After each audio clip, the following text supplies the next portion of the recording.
Hey everybody, this is Rydo and we're back to video game news. Today is Wednesday, June 10th, 2026. Let's scroll down the 24-hour peak list and then we'll eventually, once we're done warming up, jump into video game news. Yeah, it would be kind of pointless to bury the lead in that there was a Nintendo Direct, and that's the news we're going to mostly be talking about, I suspect, today.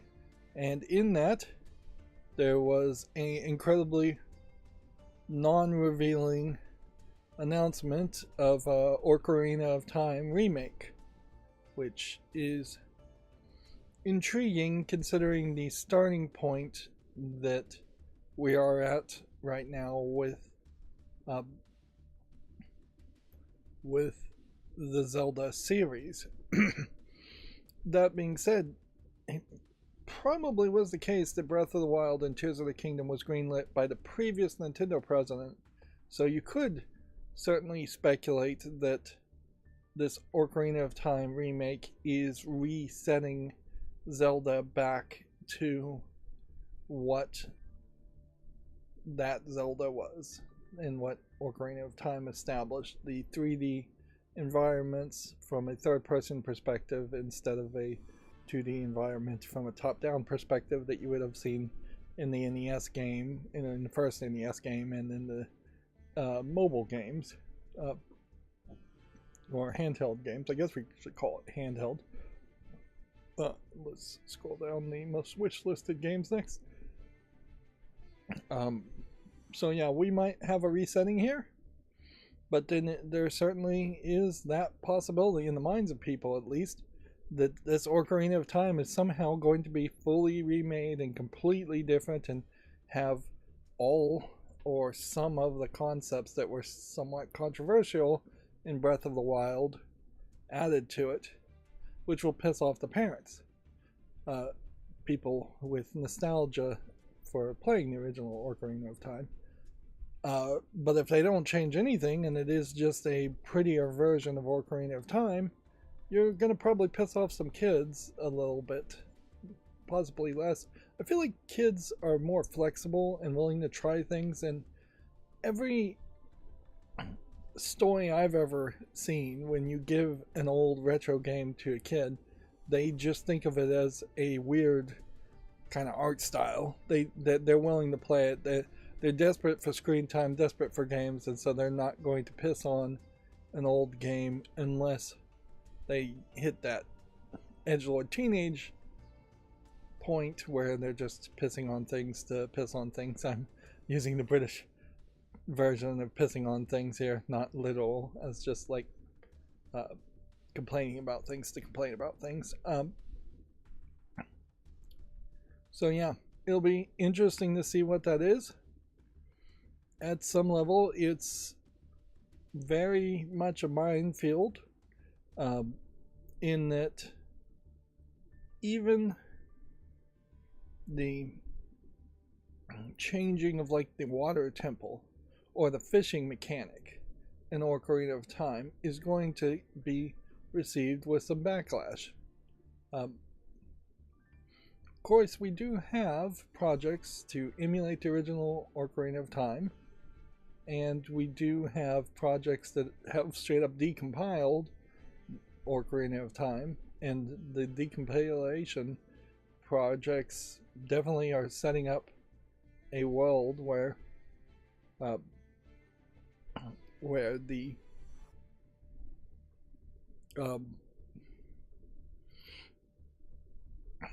where you could add mods and change things. But yeah,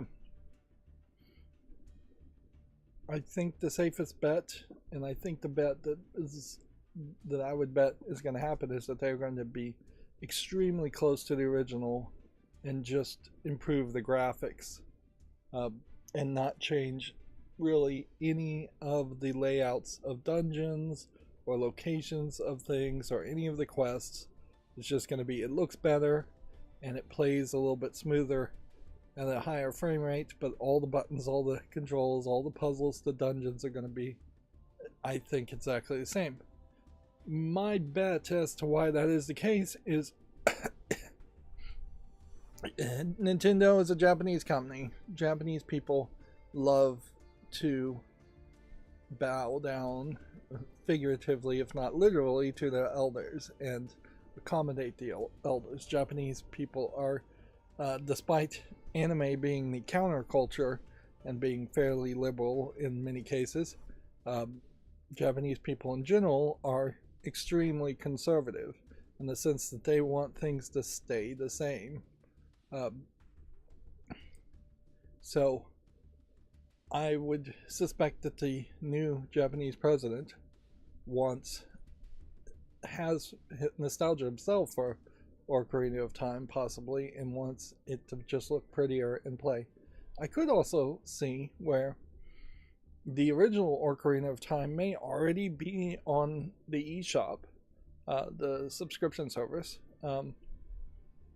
and if it isn't, they might just bring it to the subscription service, and then they may make a little bit more changes to Ocarina of Time if they do that. That would be probably the best thing to do, is to have your cake and eat it too, and say, hey, if you want to play the original version, do that.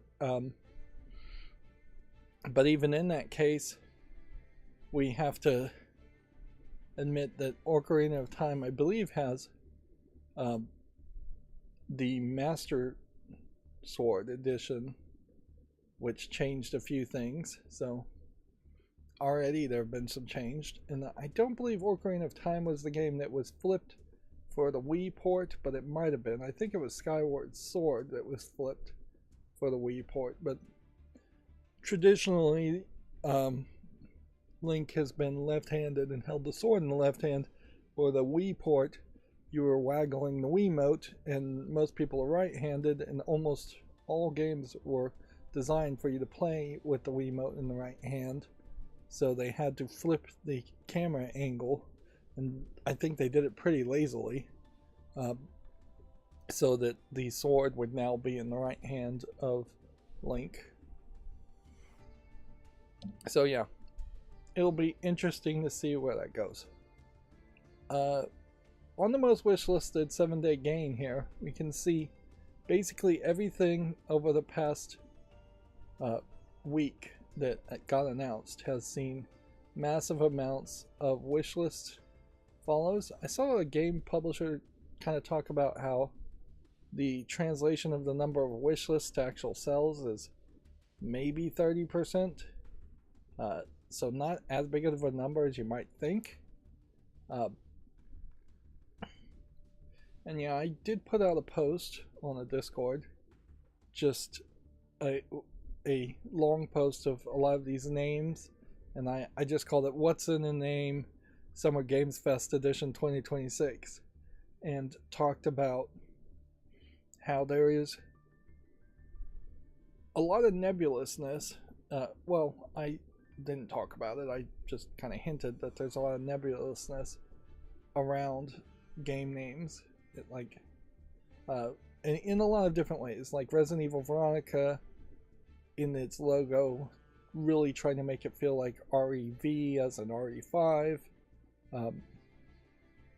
Gundam Rogue Orbit being a Gundam game, but having very different hyper-realistic 3D character designs, which is not what you typically expect to see in a Gundam. I don't think I mentioned Persona 4 Revival, but I mean, it is, I think, just a remake of the game, so that name seems to probably be somewhat accurate.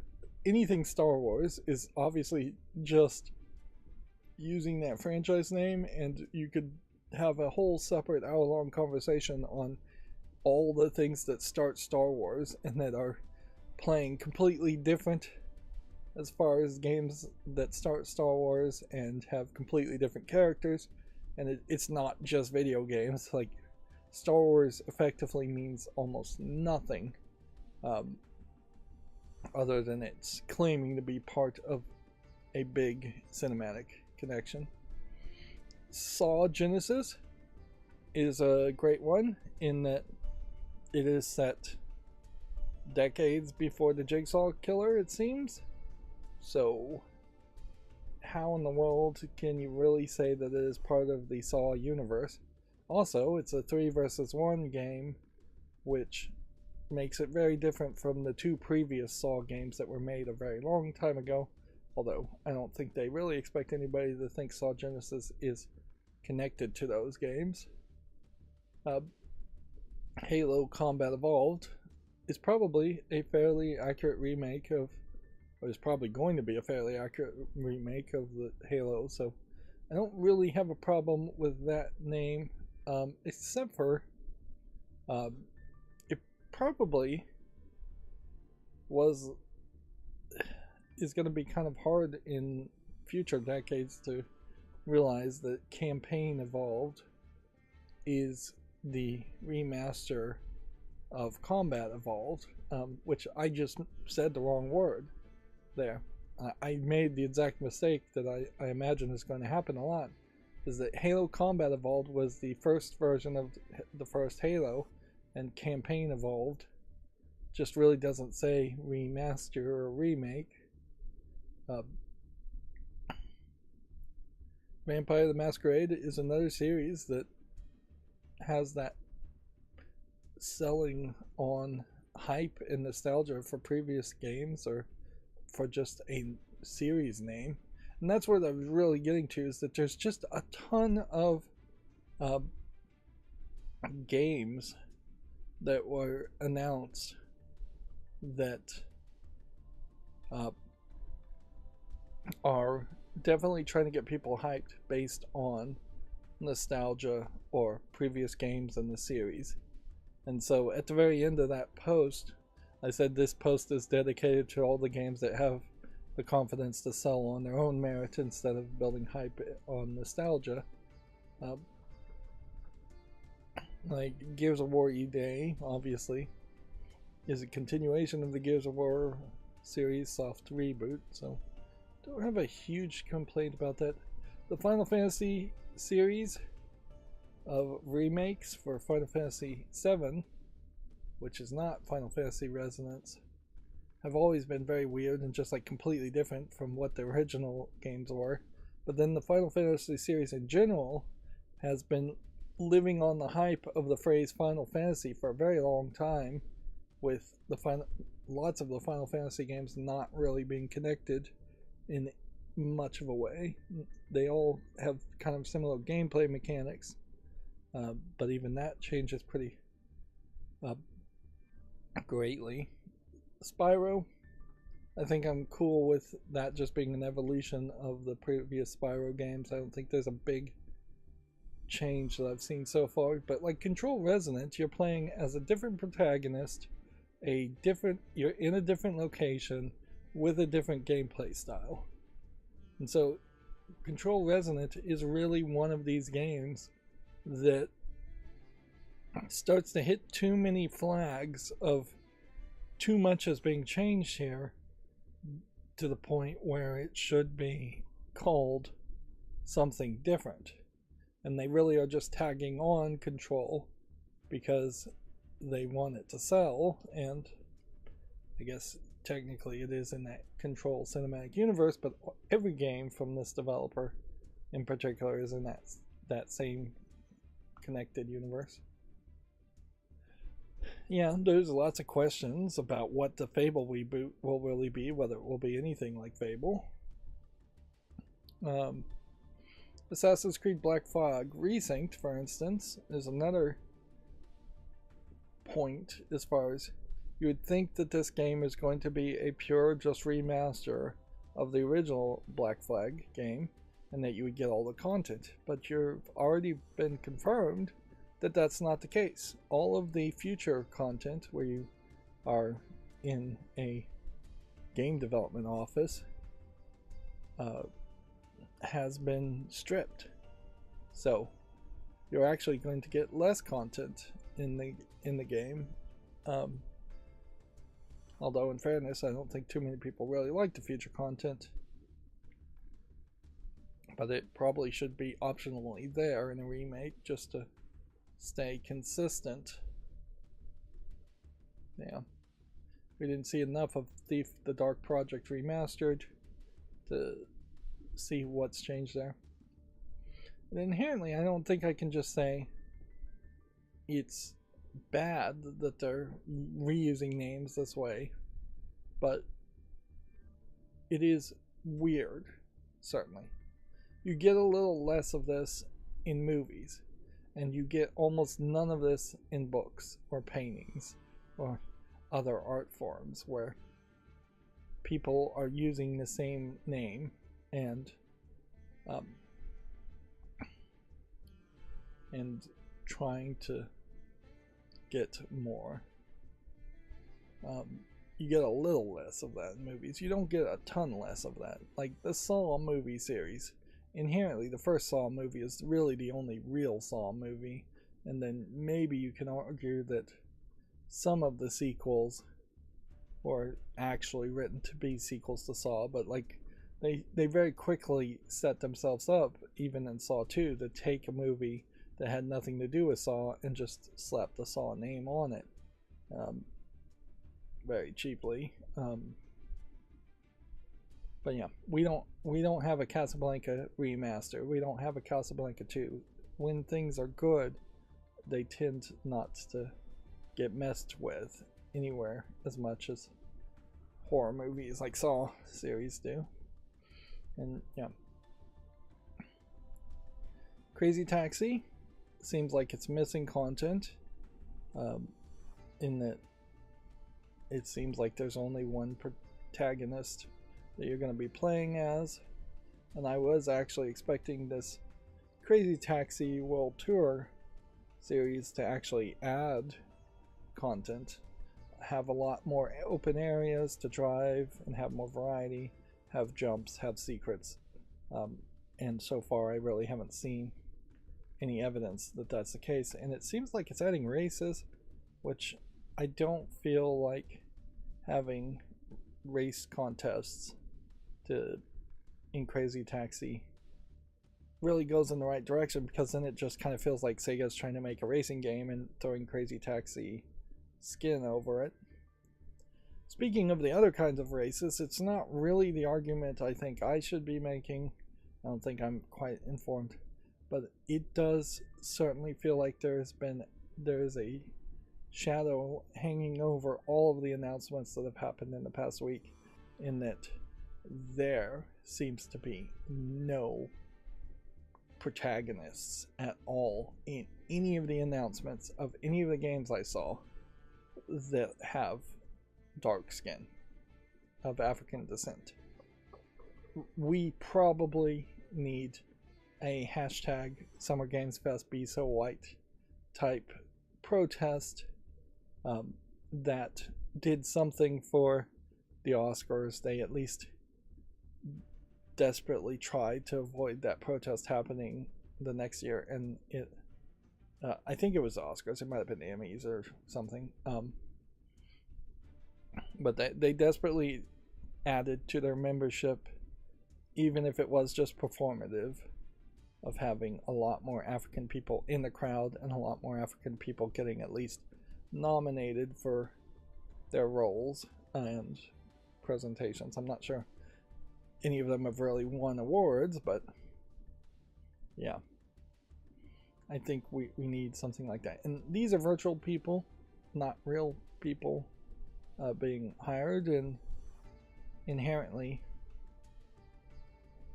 you are going to probably have some weirdness where the same voice actors, the same people who aren't African, of African descent, are going to be hired to voice characters of African descent, and that is going to cause other problems. But we're going to have to, I think, muddle through this if we're going to get any kind of increase in diversity of protagonists. And I say that specifically around Crazy Taxi because there was definitely a character of African descent that was playable in Crazy Taxi, and he seems to be completely missing from Crazy Taxi. Again, it's worth pointing out, Sega is a Japanese company, so the racism, the unintentional or intentional, is coming from all around the world. But yeah, was only 2 games that had African characters, and those 2 characters were Wiz Khalifa, a celebrity already established as an assassination target in the Hitman game, and Lenny Kravitz as the main bad guy, getting more levels in, I think, a Far Cry game is what it is, or is it the 007 game?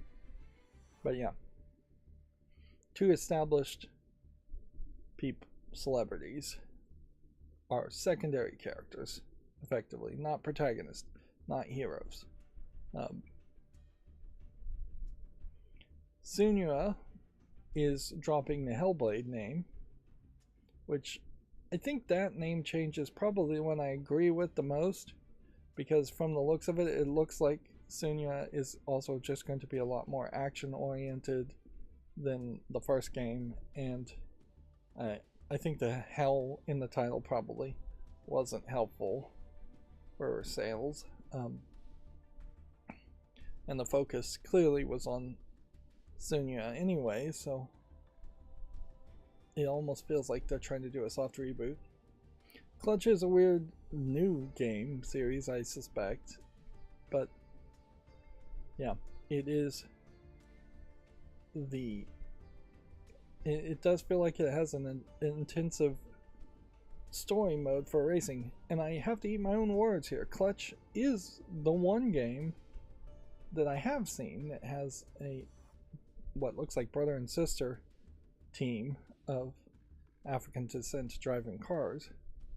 So yeah, it might very well be, and this is perhaps why I shouldn't be making this argument, that I'm just not paying enough attention.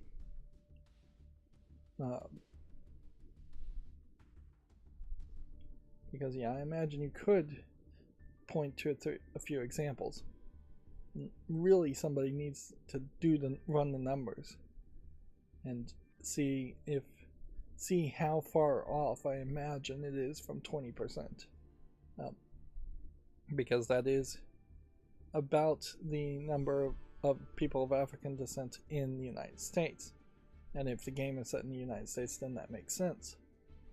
Of course, if the game is set in a fantasy world, then the number can be anything you want and probably should be higher, and if the game was set in Africa, then the number should be really higher. Yeah. And in fairness, if the game is set in Japan, then the number should probably be almost 0.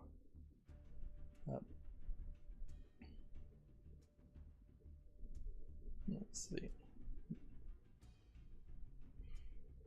And yeah, I don't want to be accused, and I'm trying very hard not to have the scenario that I'm picking on things like God of War Lao Fei, which really should have just been called Lao Fei, in my opinion.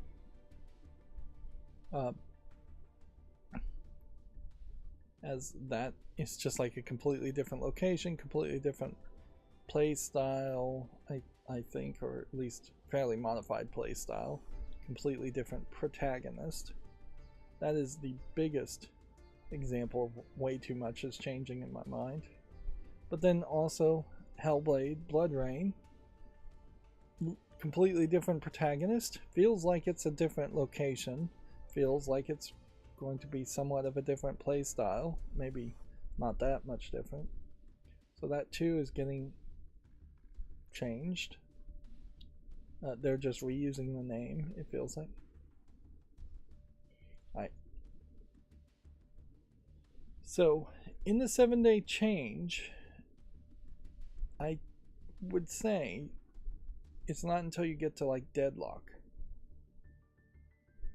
that there is a game that wasn't part of those announcements. So, a Summer Games Fest is a massive event to get a whole bunch of wish lists, and it does certainly just change the focus drastically amongst gamers, that they're all about these new games being announced, but they aren't, gamers in general aren't looking at the games that are actually coming out. if we look at the actual release dates here, a lot of these are just soon or in a specific year. So very much, while I preach that people shouldn't get on the hype train, people get on the hype train and wishlist these games. And it affected my stream too, certainly. Like, we didn't look at all the new games that came out on Steam during the last stream because it was 5 hours of just watching trailers for the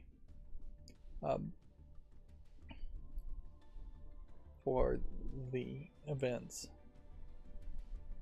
Yeah.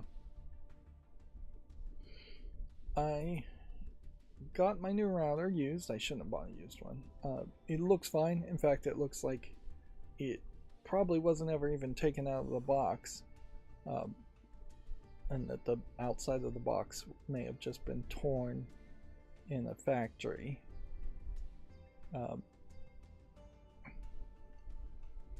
But all I did is really program it and install ASUS Merlin.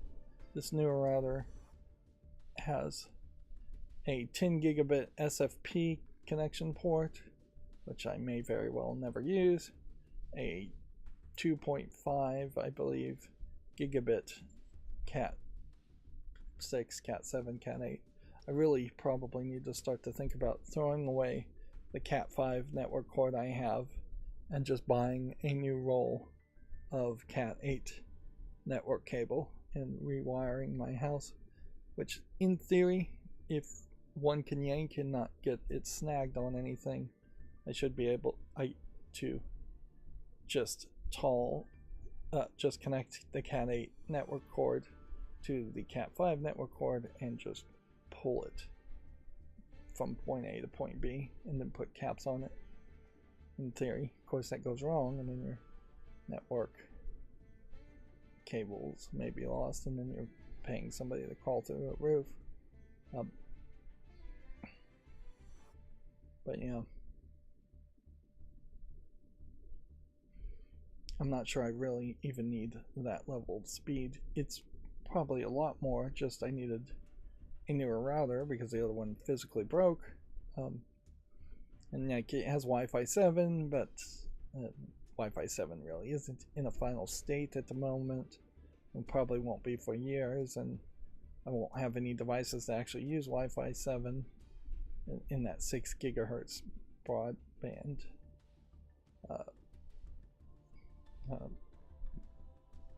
wave frequency. So yeah, the one thing it is missing is that my previous router had 2 USB plugs. This one only has 1 USB plug.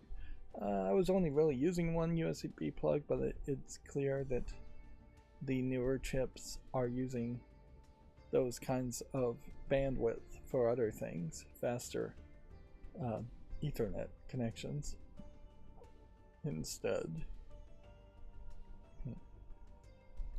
But I haven't actually set it up because I'm probably not going to get around to doing it till the weekend, just for safety reasons. I don't want to mess up my current network settings, which are kind of working. But yeah, it's going to be fairly difficult to move things over from one thing to the other. Like, inherently, I'm going to have to connect to the new Wi-Fi router and the old Wi-Fi router at the same time and try and copy settings over by text, by copy and paste through the website, because I don't want to just export the settings and import the settings.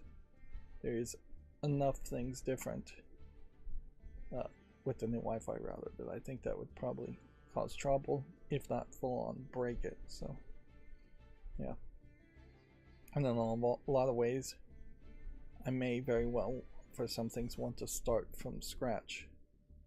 This new ASUS router also has a lot of things that you could set up in a more simplified way than I have done it in the past, if you didn't want as tight of controls, and like things where you can have specific separate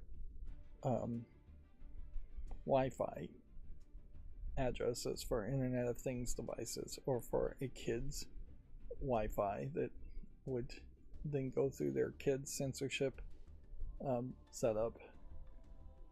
Those are all things you can do with AdGuard Home and have more control over it, but that takes more setup and more expertise. So yeah, I would say out of the box without even installing Asus Merlin, which I'm not sure you really even get that much from Asus Merlin if you're not going to mess around on the internal stuff. Asus routers do feel like they are the ones to go with. In my old router, while the ports are broken, the Wi-Fi still seems to work, so I might very well be able to do some kind of repeater / Asus mesh thing there that would let the old router expand my Wi-Fi setups and have perhaps some devices connecting to it versus other devices connecting to it. The thing about smart homes is that even though I am trying to move almost everything to Zigbee, there's still a ton of Tuya smart devices that are Wi-Fi only. If half of those smart devices are connecting to a different router, and then traffic is just being sent over wireless again to the first router, you can kind of bundle several connections, maybe even as many as like 90 connections down to one connection on the new router. Speed wise, it won't be the fastest and won't have the lowest of latency, but do you really even need that for smart devices? You kind of don't. Like, you do want kind of low latency so lights actually turn on when you press the button instantaneously, but the amount of data being sent usually from smart devices is like a megabyte every few minutes at most, compared to a cell phone that's just going to be constantly streaming video or audio or something like that, which is going to have a much higher demand, or a smart TV.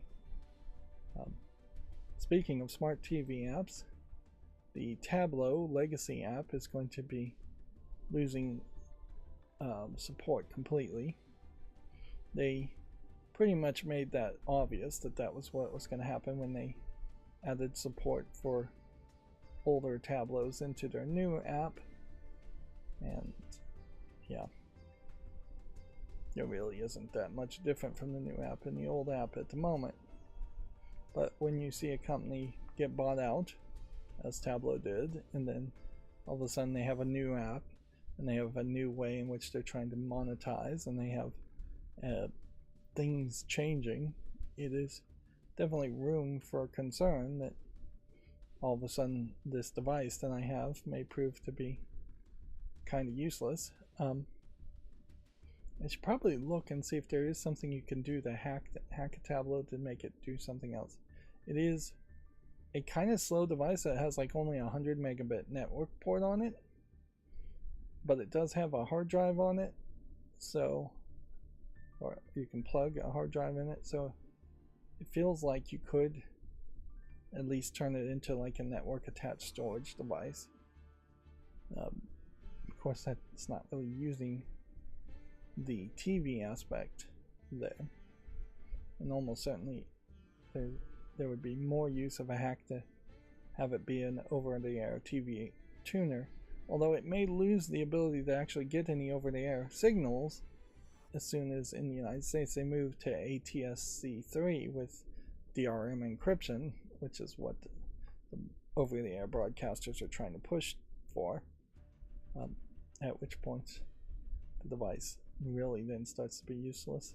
And honestly, with a 100 megabit connection and probably not that powerful of a CPU by modern standards and a probably high power usage, it's probably just going to become e-waste as soon as it can't get TV. I'm still using the Tableau to mostly look at old cartoons and see if any of them have any real value or historical relevance. And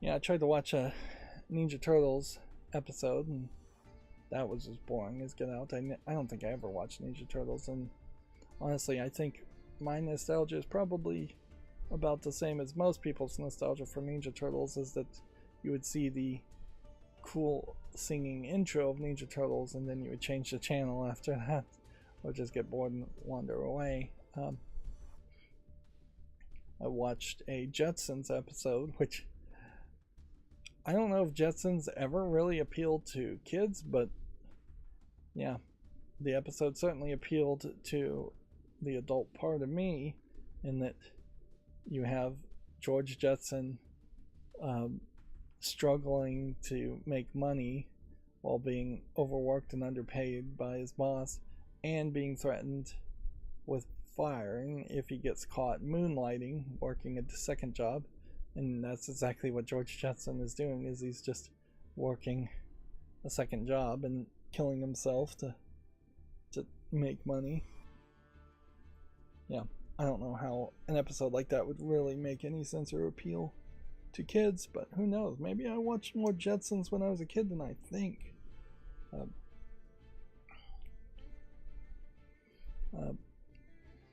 But yeah, I'm going through old cartoons that are broadcasting over the air and just trying to figure out which of these would be something that you would want a new generation kids to watch from a retro perspective, versus which of these are just too wild and crazy cartoons, which a lot of them are just wild and crazy and weird, two stupid dogs type entertainment that I don't think really is worth repeating to a new generation. And yeah, I'm finding some and finding a lot really aren't valuable. Scooby-Doo is the default suggestion. I would say anything Scooby-Doo is still probably very relevant and worth showing to a new generation, just because of the themes and the polish on it. But yeah, a lot of these old cartoons barely have any voice acting, barely have any animating, and they're just playing music as you're watching very simplistic slideshow stuff. And a lot of the cartoons are not really at risk of disappearing, whereas some of the older, like Bugs Bunny cartoons, definitely have been censored or just disappearing because they want you to think of Bugs Bunny from newer decades, not the oldest ones from 50 years ago. I'm still playing Pokemon TCG Pocket, catching up as best I can to have 2 copies of every card. Nothing special is happening there. I'm still playing Memento Mori. Nothing really special happening there either.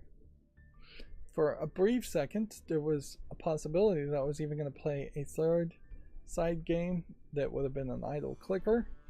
That I got into this mood where I was just kind of going through all the games I had and looking at them and finding a lot of things that I just didn't know why it was in my library, and so I was going through a lot of very small things, and 2 of which were low effort asset flip games, and I'll talk about those a little bit more in a second.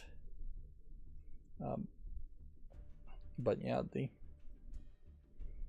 the idle game here, Mini Idle Dice Monster, I was going to potentially start playing more on my Steam Deck, but as you can see, I have 85 out of 85 achievements, and the total play out time here says 7 hours, but I think I fell asleep for about 6 hours of that.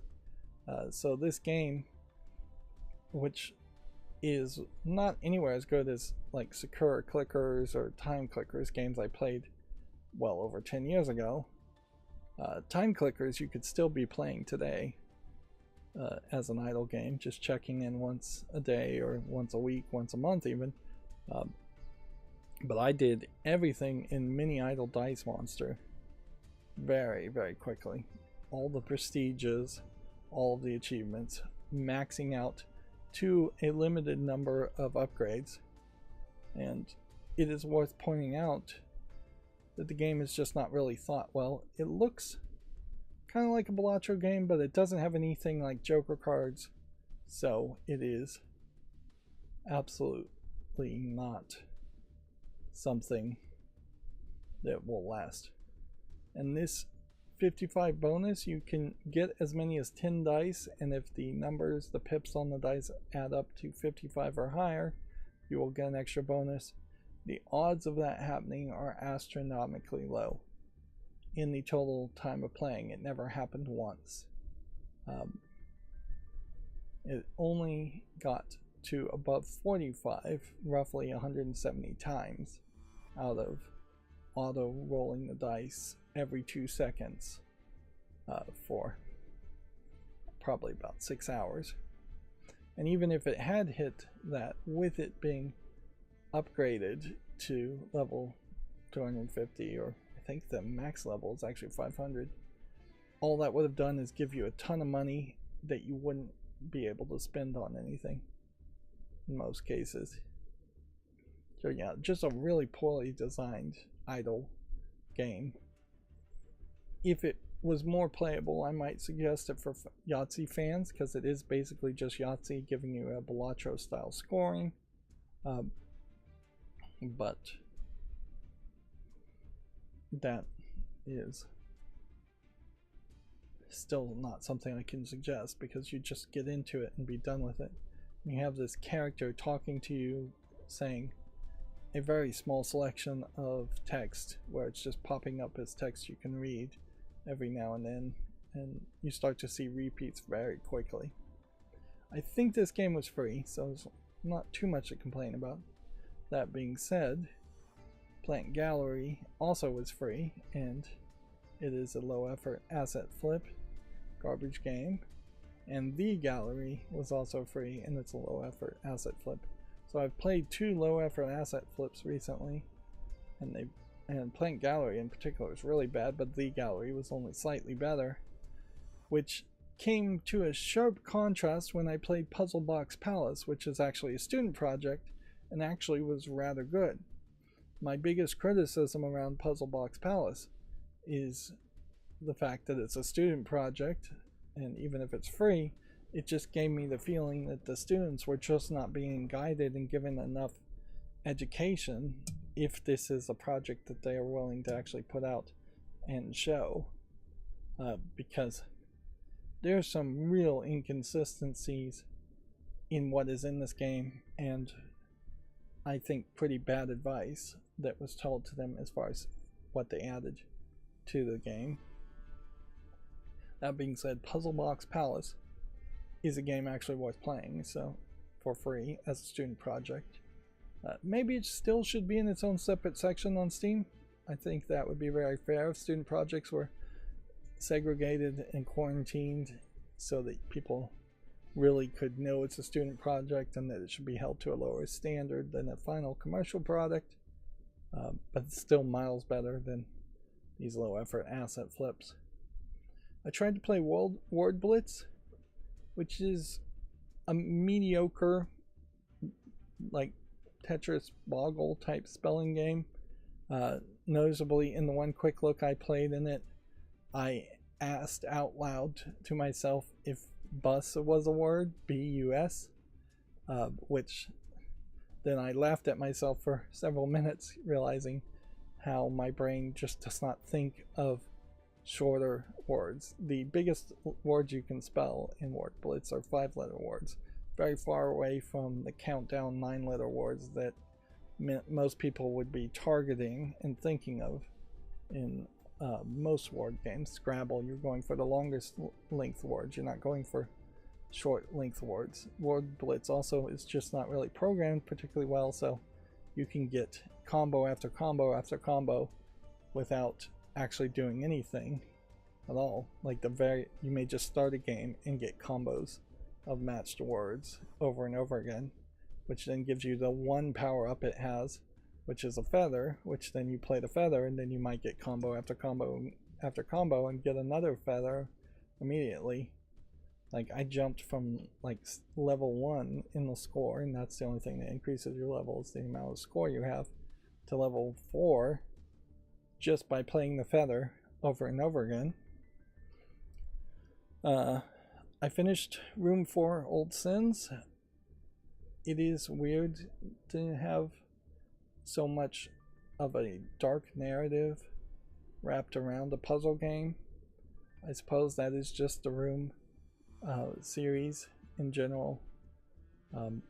I looked also at what else this developer has made on Steam, and the only newer thing that they've made is a VR game, and so they still seem like they are pretty much making mobile VR games. I am still unlikely to play any more chess games, but yeah, you can see I'm really burning through smaller games at the moment, which is not going to help me schedule videos by any means, but I am being reluctant to jump into a bigger game, which is what I really should be doing. We've got the Steam Bullet Fest going on, which we'll look at that.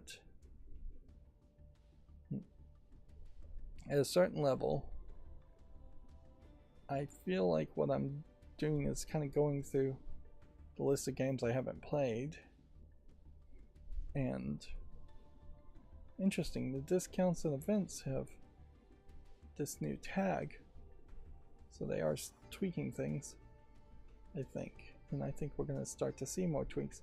And it's interesting that it's purple in particular. There's actually a lot of purple that seems to be getting integrated into the new look of Steam. But yeah, I think I am trying to burn through like a lot of the smaller games, a lot of the garbage games on my library, to the point where I will just force myself to play newer games and more AAA games. Yeah, for years now it's been more of a focus when there is a sale to buy things I really want to play versus just buying things because they're cheap. And yeah, I think I should continue down that path, as I feel like I have less and less time to goof around and should go for that higher quality meat, as it were, in video games.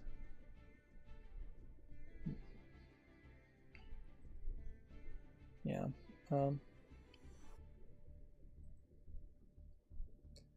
The Prime Day sale is still happening 23rd, and that is increasingly terrifying me, as far as just, I think things are going to go on sale and I'm going to end up buying stuff that I really shouldn't be buying. Meanwhile, I am still, like, having already bought a new router and bought a dehumidifier. There's been like $500 worth of extra expenses in the past couple months that were unexpected. Yeah. I also found out that if you don't, at least in the area I live in, if you don't establish and do a probate on a will in 4 years, the will effectively becomes null and void, and then the wishes of the will get eliminated and you instead just follow basic inheritance law, which, yeah, if you're going to write a will where it is the same, everybody just gets an equal share, you don't really need a will at that point. And frankly, you probably shouldn't get a will in the first place, and you should just put houses and cars in other people's name if you're old and you're thinking you're going to die anytime soon, just so you don't have to do probate at all, because it is a nightmare. Yeah, this is the Spyro old games, and they look fine. There is a thought about getting those, but I don't think I would get around to that. Speaking of going around the things, before we see if any of this loads, I'm going to take what I'm going to call my first bathroom break, and so I'll be back in a few minutes.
Okay, I'm back. Sorry about that. So yeah, the Steam Bullet Fest, I assume, is for bullet hell shooter type games. It's not inherently loading, probably because of the many modifications I've done on how it should look. Maybe there is an argument that maybe categories should not have the CSS. Like, if we said anything category and then asterisk, and just excluded that. Let's see what that looks like. Well, that loads things in a little bit better, and it seems like it kind of loaded in different things even, but maybe not. Maybe it's just that so many things weren't loading. Yep, I don't know where Chess Survivors comes in as a bullet hell. I guess it is a bullet hell. I don't recognize most of these games, and honestly I just don't think bullet hell titles are particularly my bag. Ikaraga stands out as one I've wish listed, and yeah, there's probably more games that would be tagged bullet hell than are in my wish list than I would think about. Speaking more generally of bullet games, I realized I have I can't even remember the name of the series now. I want to say Bulletstorm 3, but that's not it. The Gearbox game, the series. Yeah, Borderlands.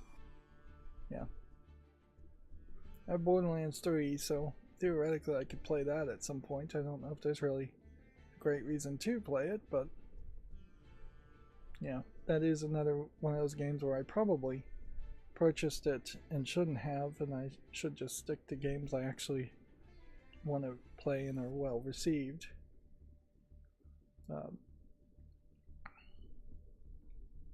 But yeah, there are some pretty good games here in this category. It's just the case that it's not one of my top favorite categories, and they've got more Steam point shop things you can purchase for this next fest. Obviously this is a smaller fest and not really meant to be a big thing.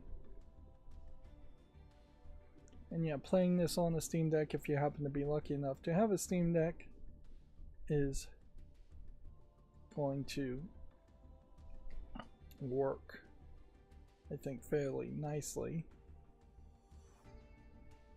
Because, yeah, these games tend to not have a really zoomed in visual play style. It would be kind of hard to play a bullet hell if you were zoomed in on the characters. Thus, the graphics don't have to be particularly detailed and pretty. Although, even Vampire Survivors did kind of struggle to run on my Steam Deck too, when you start to get thousands upon thousands of bullets on screen at one time.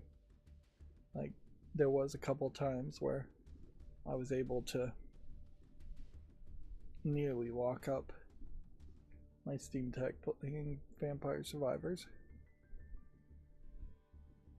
Yeah, we're not seeing any refurbs for Steam Decks, and the price for the non-refurbs is really high. Even the refurbs are really high. What's funny is this is under the category of sale, so if I just go to steampowered.com/sale, it takes me to the front page. That's interesting. And yeah, Mina the Hollower is new as far as the top played games on the Steam Deck, but I imagine not too much else is new on this list. And a list like this certainly is a great contrast to all of the announcements that have happened in the past week as far as new games that aren't going to be out for a while.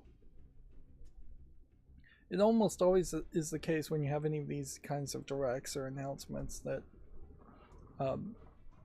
people would want at least a couple of games to say it's out now, you can play it now, and only in a few occasions does that really happen. And very often when it is a game that says it's out now and it's playable now, it's some kind of like surprise announcement for some game people weren't going to play any other time or wouldn't have been that excited. You can see Cuphead is on the Steam Deck. The announcement for a sequel being in development for Cuphead probably encouraged that. I believe this game Gravity Circuit was straight up given away for free, and so a free game works, and it looks kind of like a Mega Man game. Yeah, let's look at that game.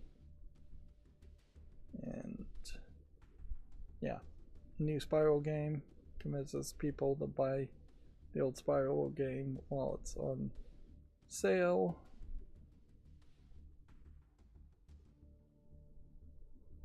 Yeah, and Resident Evil Requiem seems to like it falls off the list and then gets back on the list, so it's teetering. Yeah, overwhelmingly positive game given away for free. So yeah, this is kind of the example of something that if it was announced as it's out now, people might play. Although in this case, that's not exactly what happened here. This is an old game that they're giving away for free. Alright, well, now let's go through the Video Games Chronicle headlines. Again, I suspect we're mostly going to be talking about the Nintendo Direct, which announced, I think, about 5 games. Let's see. Bin Starr, with 2 R's, reveals he auditioned for James Bond in 007 First Light, but he's happy he didn't get it. Starr says he crumbled when auditioning for 007 First Light, but loves Patrick Gibbons' performance. Who's Bin Starr, I guess, is the first question. Best known for Final Fantasy 16 and Clair Obscur Expedition 33. So, voice actor, didn't get a job. Got in some kind of interview with Video Games Chronicles, and now they're writing an article about it. Is this really relevant information?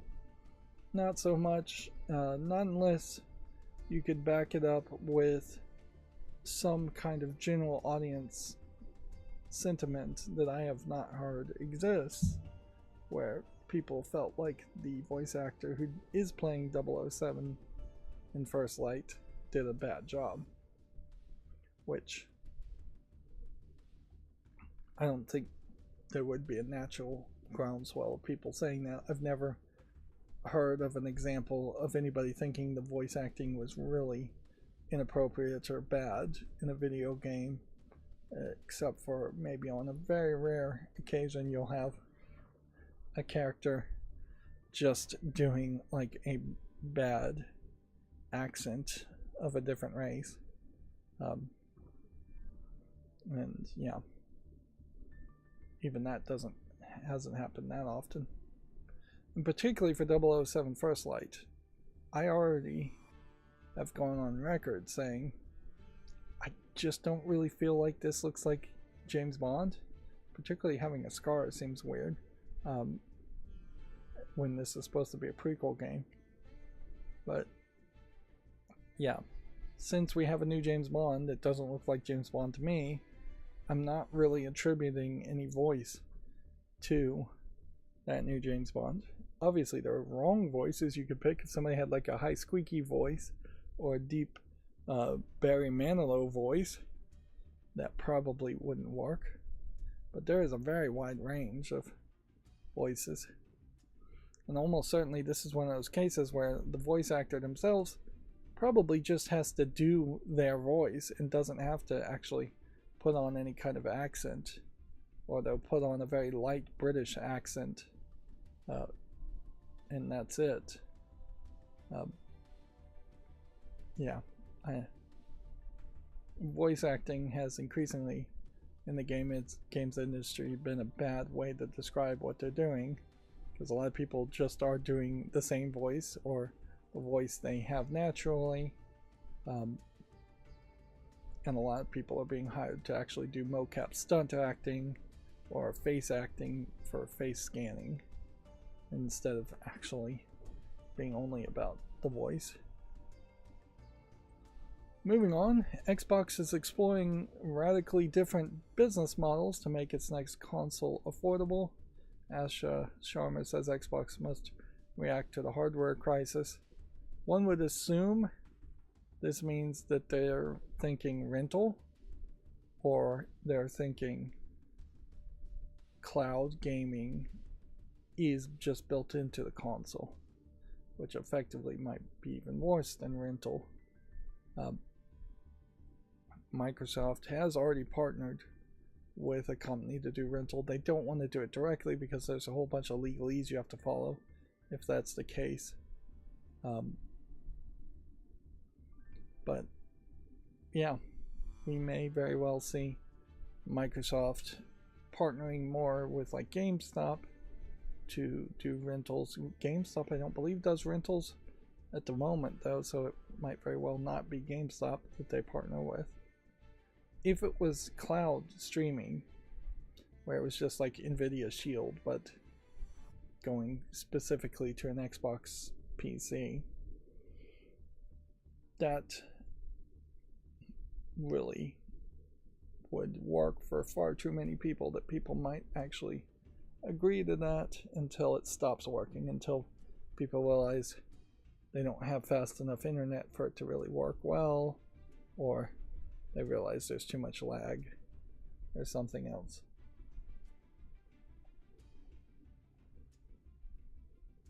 Yeah.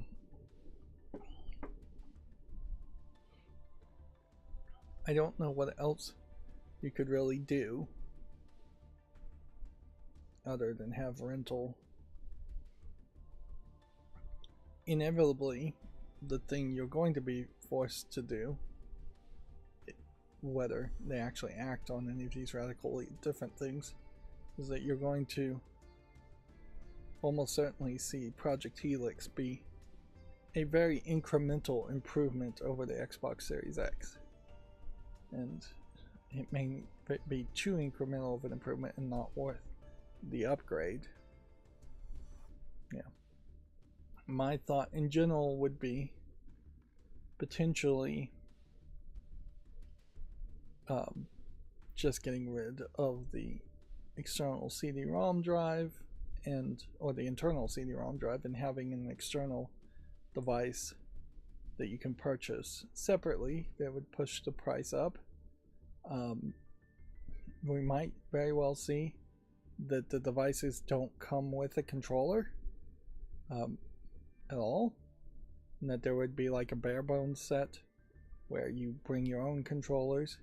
I think most gamers would have controllers anyways, so that could make a lot of sense. You could certainly see it be that there is no internal storage, or there's very little internal storage in the setup too, which would increase load times if then people bought the wrong NVMEs to plug in. Clearly that expansion storage with the proprietary connector was a failed technology attempt, and they shouldn't repeat that mistake. You could see it have less USB ports, even to the point where you might see only one USB port instead of 4. If you wanted to plug in a wired controller or mouse, you just have to bring your own hub and plug it in yourself. But there's kind of not that much more you could do. You could put slower RAM and less RAM in the Project Helix. And that may be the case, is that you might have more RAM but it's slower, or you might even have less RAM and it's slower. But and then you have to make some kind of argument that people are going to debunk immediately, that the CPU is just so much faster or the GPU is so much faster.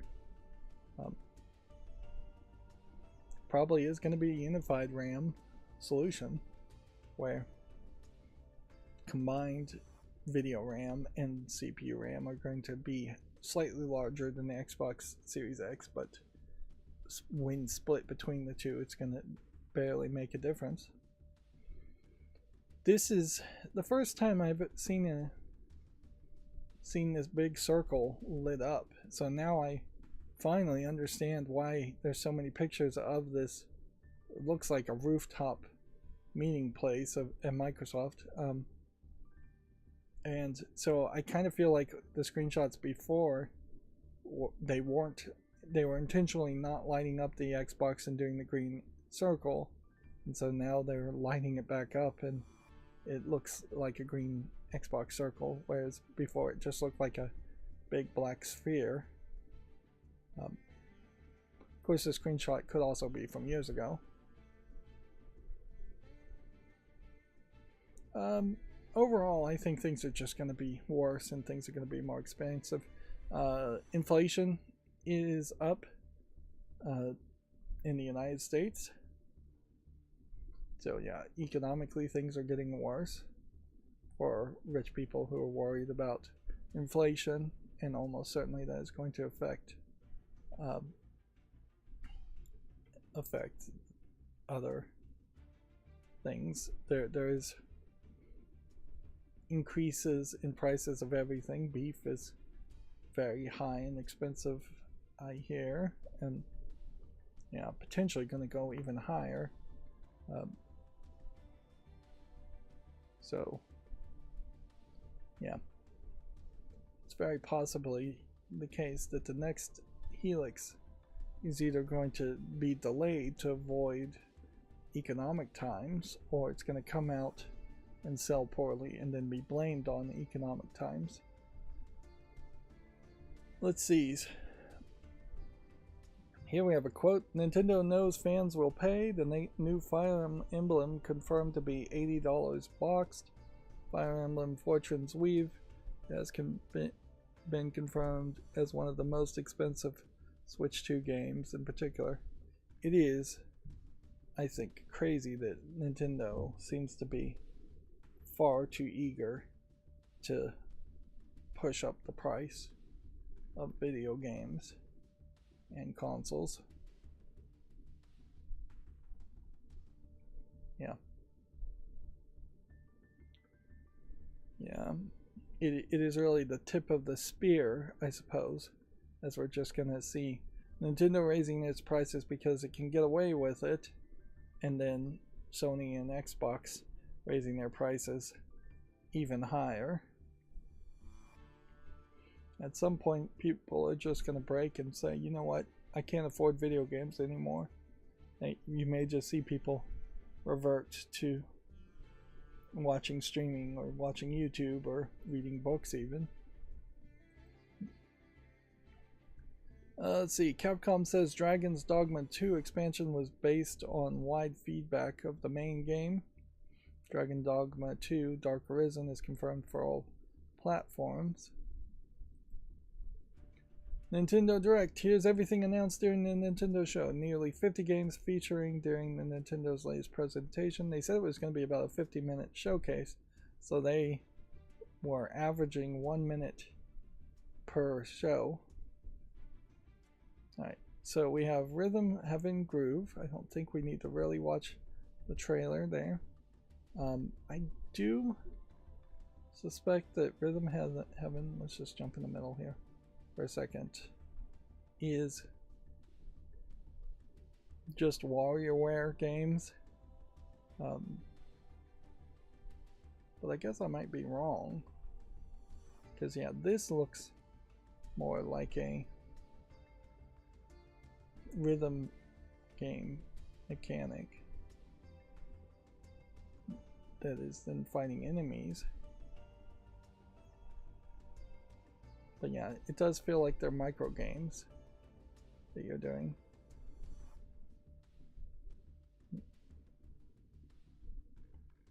Yeah. This does feel like just the kind of WarioWare micro games, which it does kind of feel like we might be very much moving away from them being called WarioWare games. Although it might be the case that Rhythm Heaven is made by a different company and Nintendo is still willing to make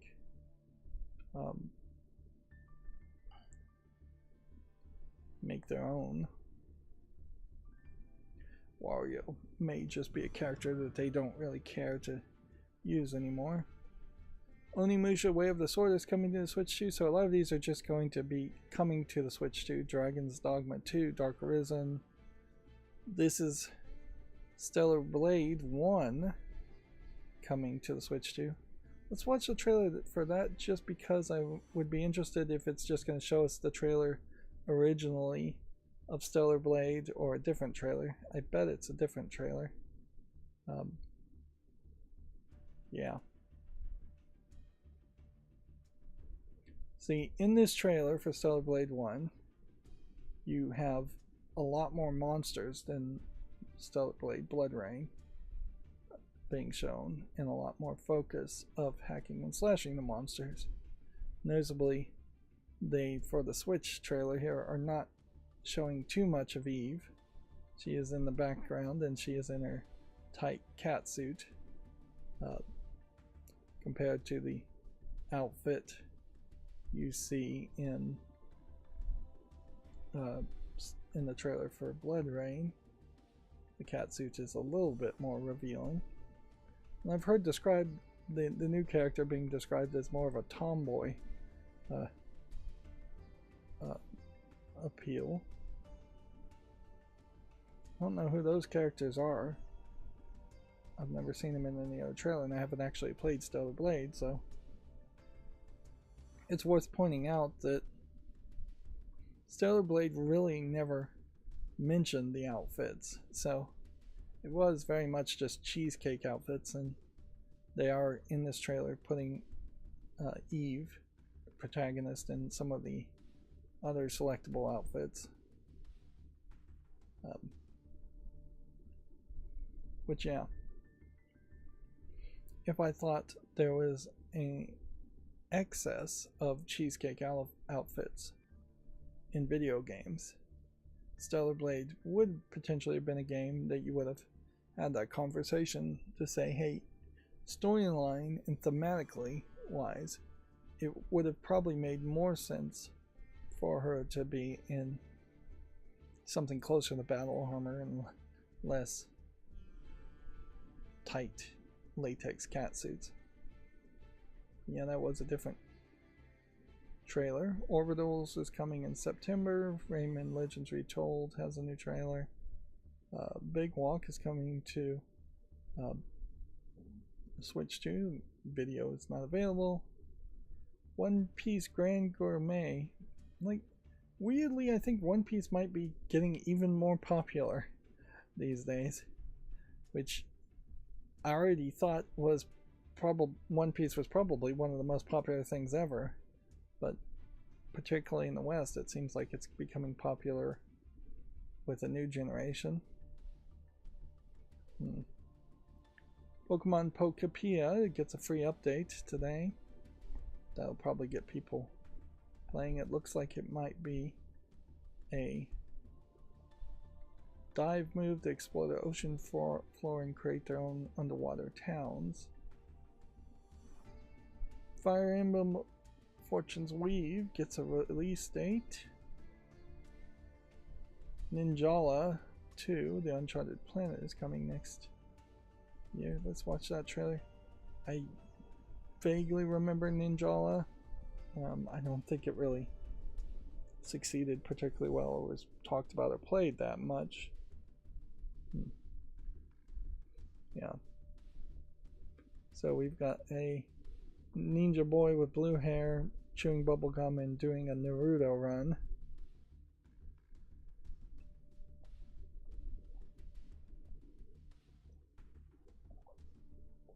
Yeah.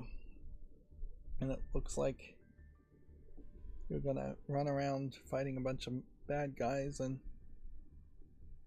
I guess you use your bubble gum to transport yourself, do a whole bunch of high flying stuff. And then you have this kind of like toy weapons.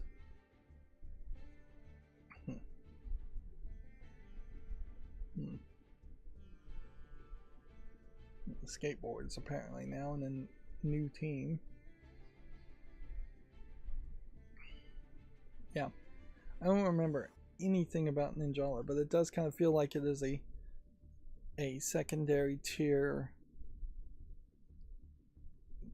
kids game that could be a lot of fun. I bet it never came to PC. Let's see. DK Online, a DK challenge event has been started on Switch Online. Players can take challenges in various Donkey Kong games. They're in collectible challenge cards. Interesting. There probably should have been stuff like that for their online services a long time ago. And it feels like the challenge cards probably aren't much of anything. They probably are just like digital things you can maybe show off on a profile. And I don't know if your Nintendo profile even exists where people could look at a account. And I would assume what this is several of the Donkey Kong games just have save states and built-in added achievement mods. So it's just like loading a save state to the games that you own, and then which may be all of them the way the Switch Online works. But yeah, it loads a save state and then asks you to achieve some small achievement, and when you hit that achievement, then it ends that save state, possibly.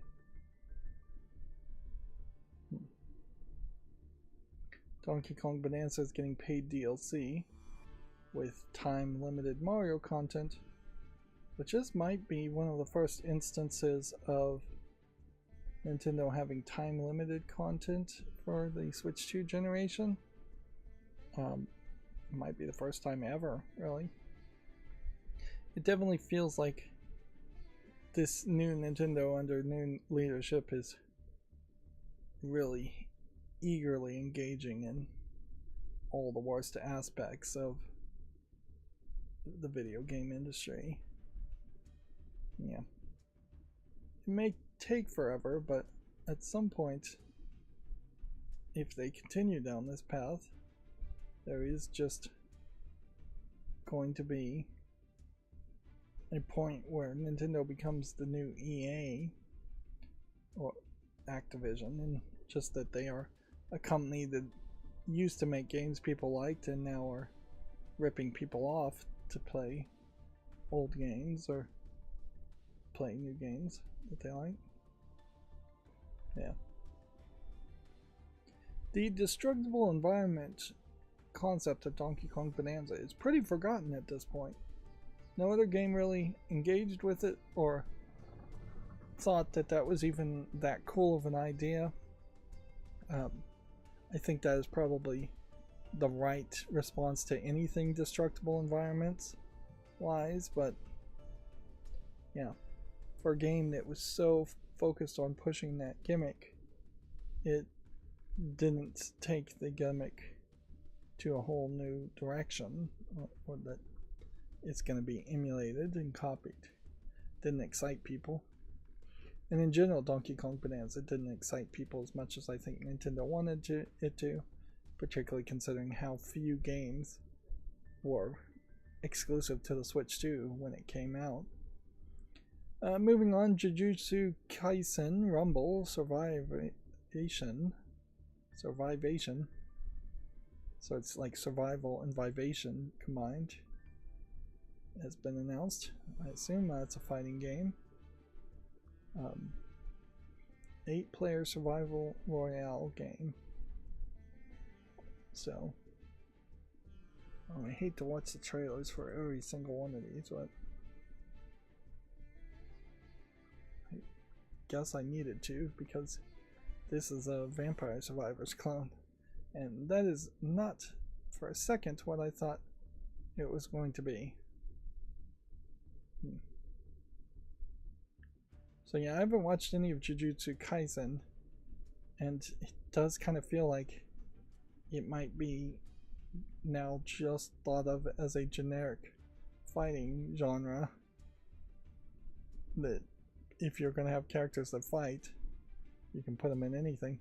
Although maybe this is the better way to do things,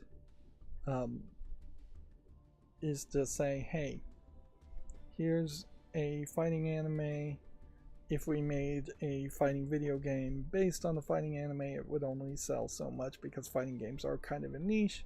So instead, let's just license Jujutsu Kaisen to the Vampire Survivors developer and let them put our characters into a much more popular genre of game at the moment. It is an interesting twist, certainly.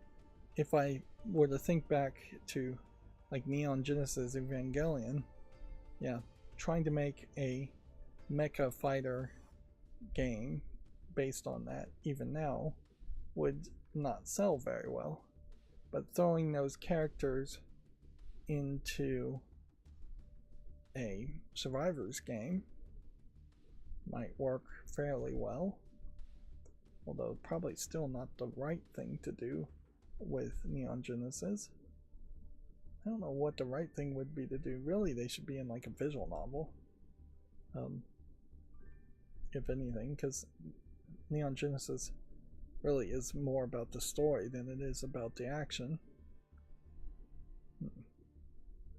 Moving on, Lords of the Fallen 2 is coming to the Switch 2. Lies of P Complete Edition is coming to the Switch 2. Devil May Cry 5 Devil Hunter Edition is coming to the Switch 2. I don't know what the Devil Hunter Edition really means, whether that includes DLC or if that means it's been changed in some way. Murimasa Reverent Blades, let's jump into the middle of that, is coming in 2027. So we've got several characters being highlighted.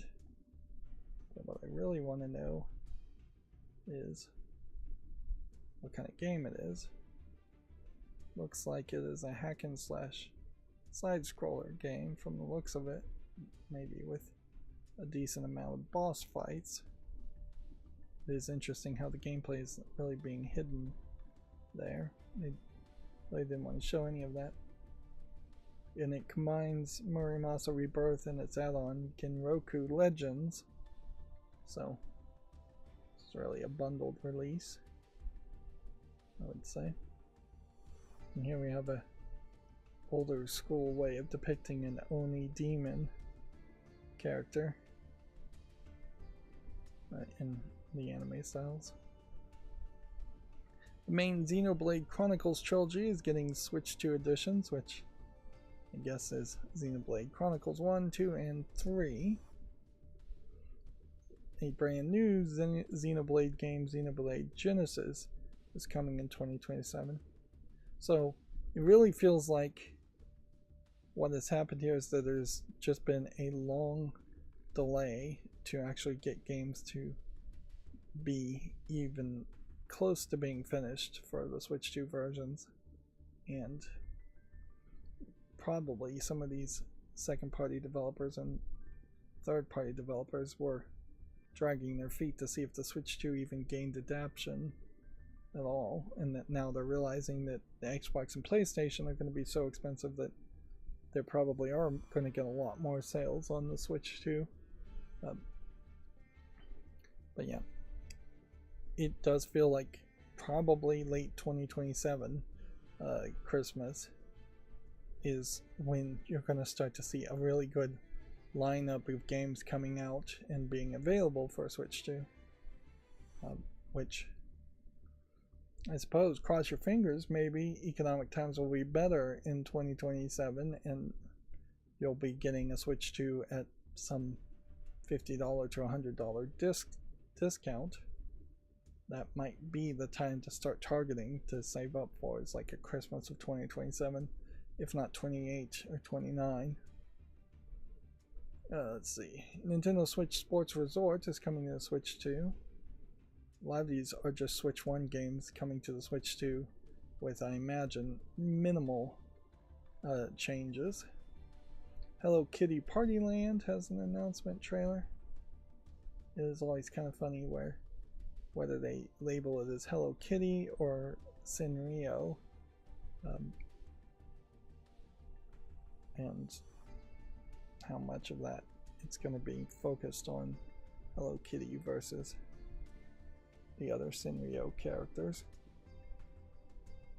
I don't know how relevant Hello Kitty is, but obviously it still is popular enough in Japan that they feel that it's prestigious enough to bring it around the world. And it may very well be that Hello Kitty is very popular in like Europe or some other place other than the United States.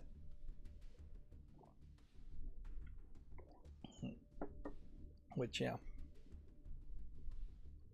maybe it is just got still a chance of being more popular. Anyways, demo for Star Fox is out today. This is just a remake of Star Fox 64 being called Star Fox, confusing it with the original Star Fox now. And yeah, you are getting just a little bit more than Star Fox 64 had. It might be in this demo that you're playing actually as Fox, Fox's father, James McCloud, instead of Fox McCloud, I think is his name. It's just labeled as Fox. But no, Peppy. I don't know, it might be that or not in the demo. That you're playing the events that set up for Star Fox 64. Which, if they are calling it Star Fox and then they have the events very compressed as far as what happened in the original Star Fox, and then they jump into Star Fox 64 and they're just kind of combining the games that are important, that kind of makes sense. It would be even wise, I think, if they combined the events of like Star Fox Adventure in this game in some way, to make reference to Star Fox Adventure while not actually playing Star Fox Adventure, but bring Crystal in as a character. That would set them up nicely to say all of the previous Star Fox games were in canon, including even Star Fox 2, which wasn't even released. But in this soft reboot, they still would have a foundation to make something called Star Fox 2 that would be completely and wholly new, which Star Fox desperately needs that so that it could move forward and become a series instead of being a failed attempt at a series. Final Fantasy Resonance announced. Heard a little bit of talk about that and a little bit of hype of that. I don't know particularly why. I mean, this just looks like another Final Fantasy game. I don't even know if this is a remake of an old game or if they are just trying to make a new game in that HD 2D style. Yeah.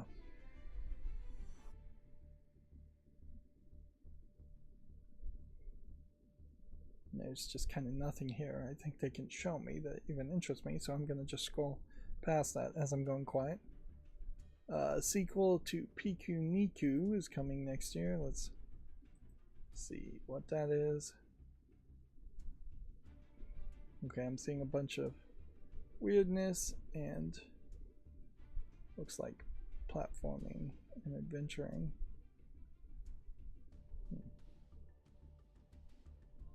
Yeah. So it seems weird, and that's all I can say. But it is getting a sequel, so the weirdness must have also included some goodness. Otherwise, they wouldn't be making a sequel, I would assume. Dragon Quest Monsters, The Withered World, I assume is a spin-off Dragon Quest. Remember, a couple years ago, they said they had like 11 Dragon Quest games in development, so at this point, they may have announced 4 or 5 of those Dragon Quest games. So I'd assume this is just one of those. Yeah. And this kind of feels like, I would describe it as a monster collector game, but most people would maybe describe it as a Pokemon inspired game. Yeah, it does feel like the goal here is to collect a lot of monsters and add them to your team. I don't know if it's got to catch them all. Now, noticeably, you have 3 female protagonists or 2 female protagonists and then female antagonists being shown in this game, which is interesting because I don't think any of the other Dragon Quest games have even had a single female protagonist, but I haven't paid much attention to Dragon Quest, so I could be very, very wrong there. But yeah, on this thumbnail here, I see maybe a male character there, another female character here, and then I see a whole bunch of monsters. This looks like an unknown Pokemon. These all might be monsters that have long since been established, even before Pokemon existed.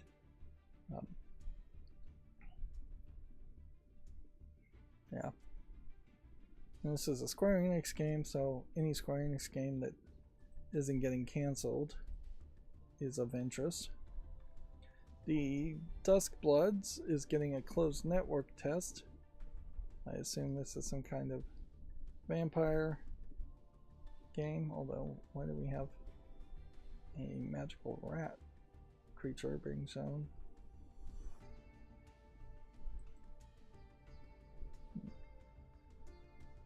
Let's jump back in this trailer. And this is not showing anything, is it?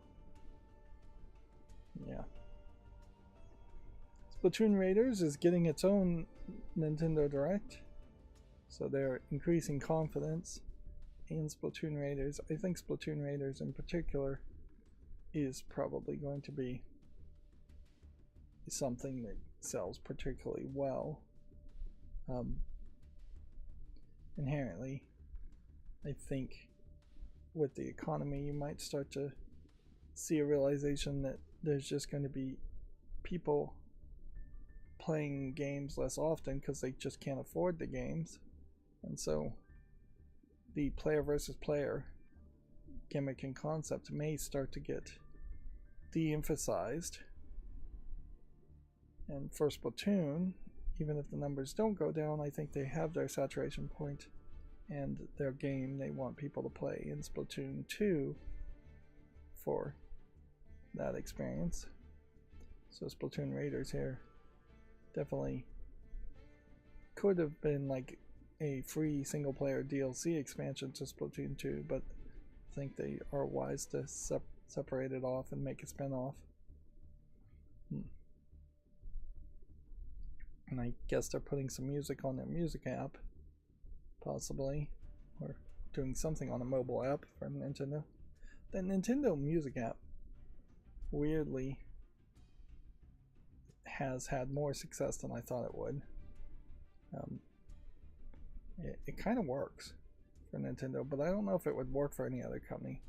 I can't imagine Microsoft or PlayStation would just come out with a music app to have a bunch of music. Plus, yeah, I just don't know what Microsoft has the license to for music as far as soundtracks go. Yeah. Although with Microsoft, when it increased the price of its Xbox Game Pass, had it come out with a mobile app that said, we're increasing the price, but we're also giving you this music app that lets you have the soundtrack for all of our first-party title games, for like Halo music and stuff like that. That may have cushioned the blow a little bit. There are new Switch 2 Joy-Con colors coming. Great. Also, there are new European Switch Joy-Cons coming in general with removable, replaceable batteries. Those will be the more interesting ones, certainly. I still have never held a Switch 2, so I don't know if the bigger Joy-Cons really fit in my hands that much better than the smaller ones would, but the smaller ones definitely didn't fit in my hands. Almost certainly, if I was going to play something on a Switch 2, I still probably would try and get a Pro controller. Deltarune Chapter 5 is coming this month. Metaphor ReFantasio is coming to Switch 2. That's kind of an old game. It probably deserves a little bit more coverage. Minecraft is getting a Switch 2 edition. That makes sense. Yeah, and if anything, Microsoft probably had all the resources in the world to make a Switch 2 version of Minecraft, and if it's taking them this long for their game to be announced, it does really imply that there's just been a huge delay. And it might be a delay in that Nintendo was just not sending out dev kits to people, or the game industry got together and all decided to wait. But yeah, you would have kind of expected that within the first 6 months of the Switch 2 coming out, there would have been a Minecraft Switch 2 edition, and that we'd be talking about updates coming to that edition, not just a first release. A partner highlighted reel highlighted 11 games all at once, apparently. Which, okay, some of which are out now. Yeah, this is just like flashing so fast without text telling you what the games are. It's going to be really hard. So there's an Atelier Night game.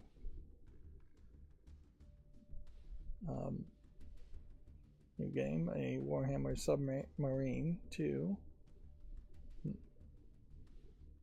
But yeah, going from an anime RPG to a Warhammer game is pretty strange. Observer System Redux.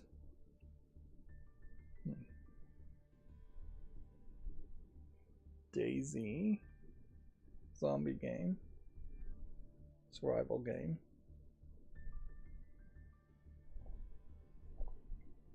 Maybe it doesn't have zombies in it. Metal Gear Solid 2 Remaster. Master Collection Remaster. Rise of the Tomb Raider 20th year celebration. Yeah. Which I particularly wouldn't have expected that game to come out so close to them announcing the new two Tomb Raider games that are coming out. That game looked fine. Now we've got a truck driving game.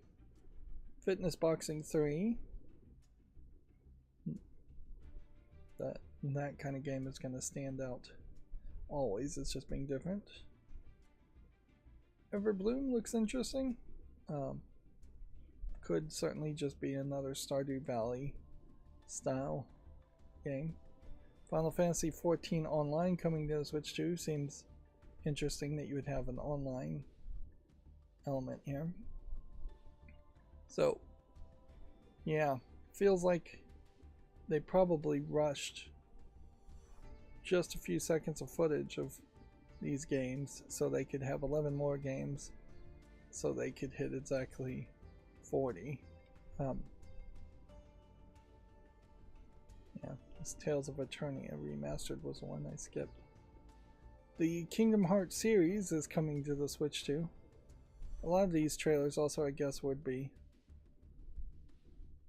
considering each of these games separately to get up to that 50 number. All 3 Kingdom Hearts compilations are coming to the Switch too. That would be Kingdom Hearts HD 1.5 plus 2.5 Remix, Kingdom Hearts HD 2.8 Final Chapter Prologue, and Kingdom Hearts 3 plus Remind, which, yeah, really feels closer to 5 games than 3. That is another game series like the Metal Gear Solid series that I don't know if anybody really is gonna play, yeah, again a second time, or for in my case, I haven't played either of those series for the first time, and I don't think I'll ever get around to playing them. Kingdom Hearts 4 got a new gameplay trailer and Switch 2 day one confirmation. Let's actually watch this mostly from the beginning.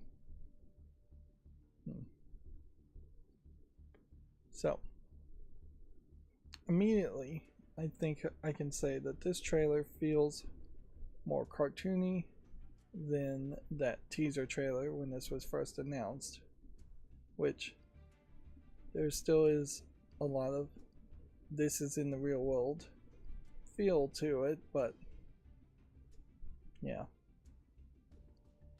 it definitely doesn't feel like it is pushing the graphics anywhere as hard for the Switch 2 version, at least.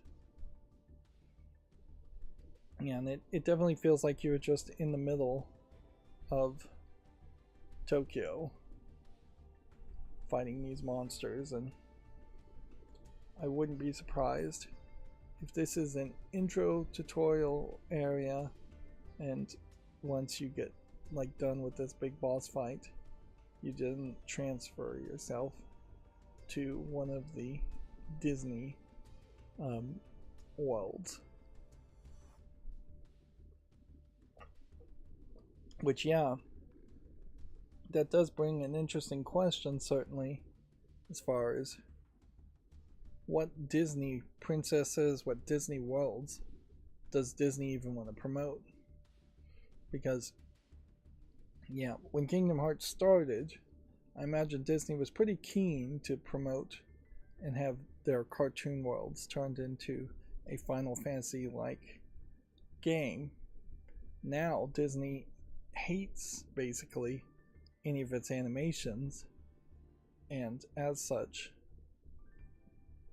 the Mickey Mouse, Donald, Goofy characters, the Lion King, things like that, Cinderella. Yeah, I just don't feel like Disney would want to promote that.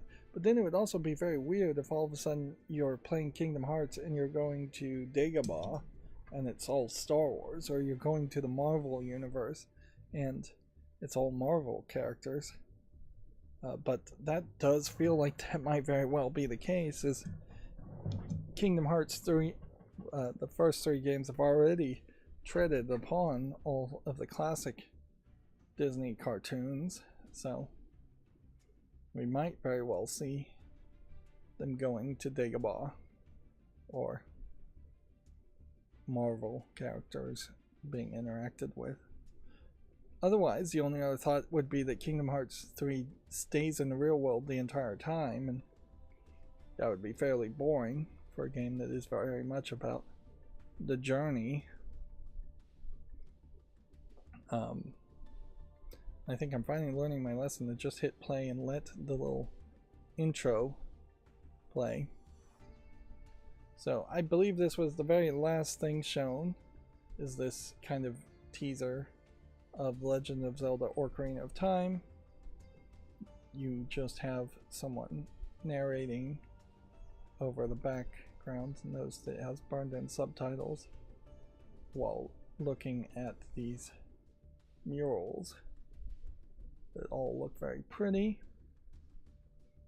And then at the very end, you see the child Link of Ocarina of Time.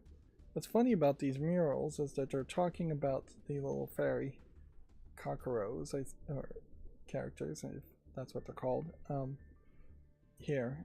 And then, so you have this fairy with this like long blonde hair and kind of a dress there. And then you see Link, and he has short blonde hair. And yeah. So I half wonder if the portrait there is actually not supposed to be Link, but maybe supposed to be Zelda. And then you see 1/3 of the Triforce glowing in his hand, showing him fated to actually collect a Triforce, or maybe already having it. There is a whole timeline discussion that probably doesn't matter too much, that the child Link went one way, and a lot of the handheld games is what child Link's adventures went with, and then the adult Link with the time shift goes into an alternate timeline for a lot of the other games.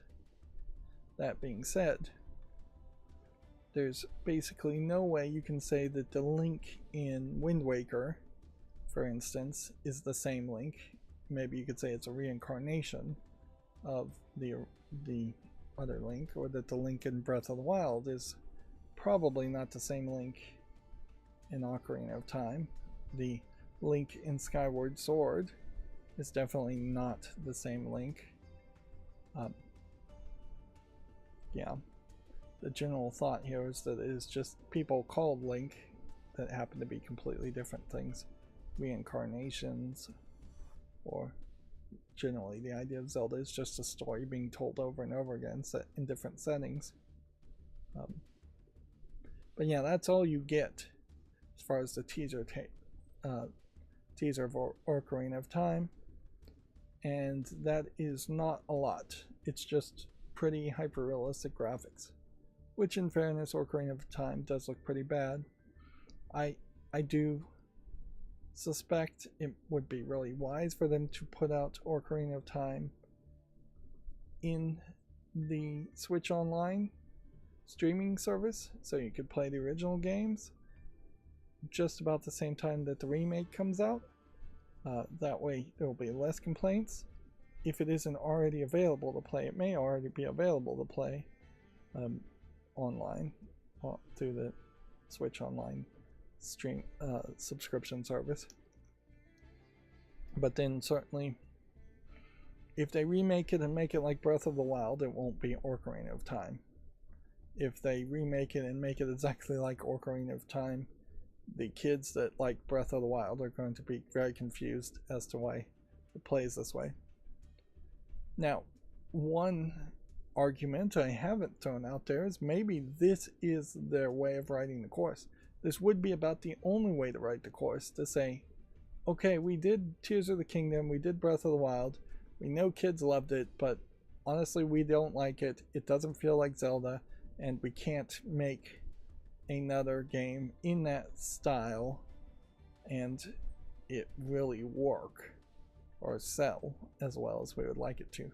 So let's instead remake Ocarina of Time and re-establish what Zelda 3D games should be, and just say we are use the sales numbers of the remake of Ocarina of Time, which very possibly are going to be huge, as a way of justifying to say, hey, the people have spoken, Ocarina of Time games are what we should make.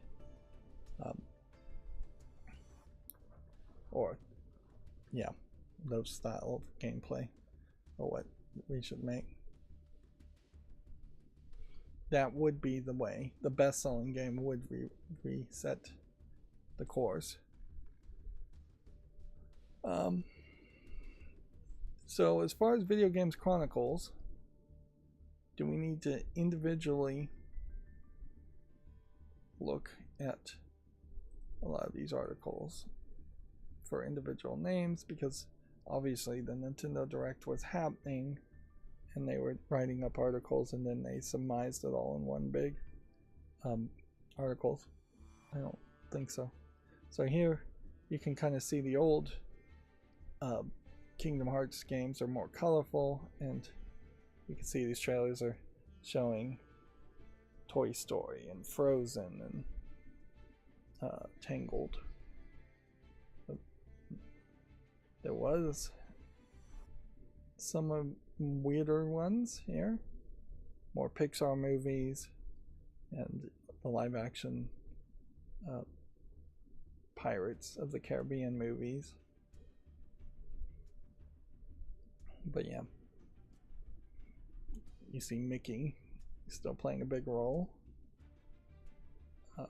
It is always kind of felt like to me that the Final Fantasy aspects of Kingdom Hearts really just sucked, and you kind of wish they didn't exist at all. And yeah, this is what Kingdom Hearts has been for 3 games, or 5 games really, is old Disney stuff, mostly animation. Tron, technically a different kind of animation. The teaser trailer for Kingdom Hearts 4 is showing none of that at all. Yeah. And honestly, I would have thought that Kingdom Hearts 4's animation style would have still been a little bit bright and colorful and cartoony.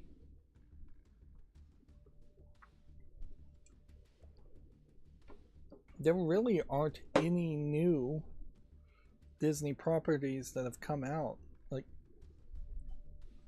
let's see. Let's just see if we can find a Disney movie release list. Walt Disney Pictures Films, Wikipedia. Okay. So let's just scroll down to the bottom of this list, and we'll scroll backwards. The CSS on Wikipedia doesn't look too bad. It's been a long time since I've looked at it. It does look like maybe there's some room for improvement. The black, there's a little too black on blue, but Wikipedia normally has a white background that will burn your eyes out.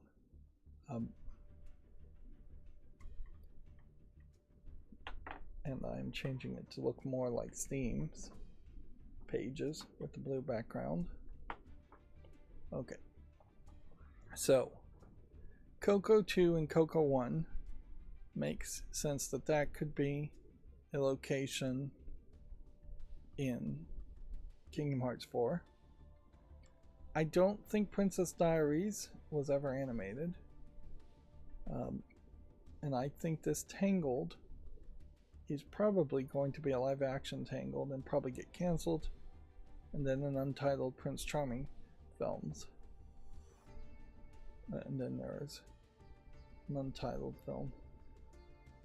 So, June 16th, 2028 is supposed to be Incredibles 3, live action Lilo and Stitch 2, which maybe a live action Lilo and Stitch could let you have a Lilo and Stitch animated world.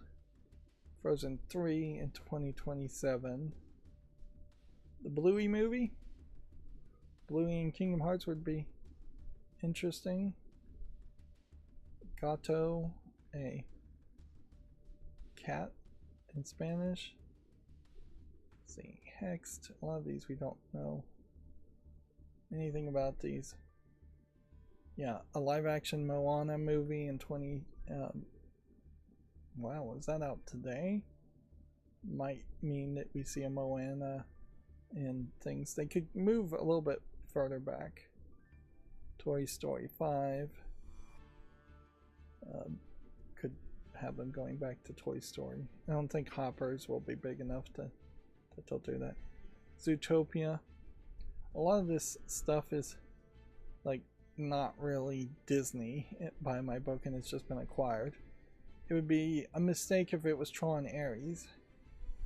And so yeah, now we're starting to hit the point of things that actually came out versus things that are supposed to come out. And yeah, Freaker Friday. Elio is a no. Lilo and Stitch. 1 Sea Lions. Nope. Nope. Moana 2. Sure. There might be a Moana thing. Inside Out in Kingdom Hearts, maybe, but I wouldn't really bet on it. A lot of live action movies that I didn't even know existed. Wish is probably not going to do anything. Yeah. Indiana Jones and the Dial of Destiny was published apparently by Disney, co-produced. I don't think we're going to see that in Kingdom Hearts. Yeah. Nope. Nope. Nope. Yeah, Peter Pan and Wendy movie apparently came out in 2023. Didn't even know that one. Yeah, there's just a ton of live action things and very little cartoon things, which in fairness, cartoons probably even in the past did come out fairly infrequently, but yeah.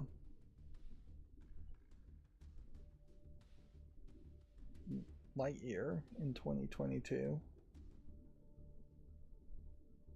The Disney of today is very much not doing it. I seriously doubt Turning Red, the movie about a girl getting her period, will show up in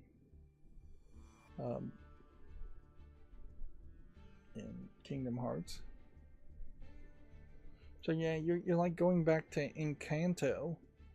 That's about the last, I think, big animated movie, and that was 5 years ago. And then a lot of these were failures, like Luca, as far as animated movies. Soul, very much not appreciated. It just seems like it's been really bad for a really long time as far as animated specific movies. I saw this Onward movie. I thought that was pretty good, but it's not going to be in Kingdom Hearts. And then let's see, at what point were they in their heyday of actually making cartoon things? Yeah, you have like Coco in 2017, you have Incredibles 2 in 2018. But yeah, even by 2017 they were definitely trying to remake a lot of these things. Moana in 2016, so you were getting a nice year-long pitch of movies. Finding Dory, Zootopia in 2016 was a surprise hit. Inside Out in 2015. Big Hero 6 in 2014. Frozen in 2013. What is... So there was a decent annualized releases going on for a long time there, and they just started to stop happening. Now, if I was to scroll really far back, almost certainly you'd hit a point where you're seeing 2 or 3 movies in a year from Disney that are big hits. And certainly the comparison is very different for the past, when there would have just been less movies being made and less forms of entertainment in particular. And if we go all the way back to the original time, Yeah, when things would have been hand animated, that would have been fairly slow as far as a process goes. Yeah, let's see, let's go all the way back. So like Snow White and the Seven Dwarfs from 1937, which kind of jaw-dropping. Then 3 years later, you could have Pinocchio. And in that same year, you have Fantasia. Then The Reluctant Dragon, which is forgotten. Then you have Dumbo and 41 and Bambi. And Saludos Amigos and Victory Through Air Power. This was during the war for the... It was a straight up propaganda film for the United States military. A lot of these old Disney movies should be public domain and are very historically. Song of the South in particular, almost impossible to get a good copy of. Nearly lost media. But a lot of these other ones, easily forgotten. A lot of these you would feel like are more cartoons. Melody Time is an anthology film, just a bunch of cartoons to make it to movie length. Yeah. And then the heyday, I guess, is probably in the 1950s, where you get the first generation of real classic movies, but then you also get things that probably aren't that relevant. And you can see when I hover over some of these things like Lady and the Tramp that the animation posters and things here don't feel like the animation you remember, because they probably changed the posters and repolished them. There have definitely been remasters of Disney movies where a lot of the hand-drawn details have just been AI'd out when upscaled, and then you'll just get a blob of a blue dress versus a dress that had a bunch of like white sparkles on it to show that it was sparkly. Details that have been lost in some of the remasters.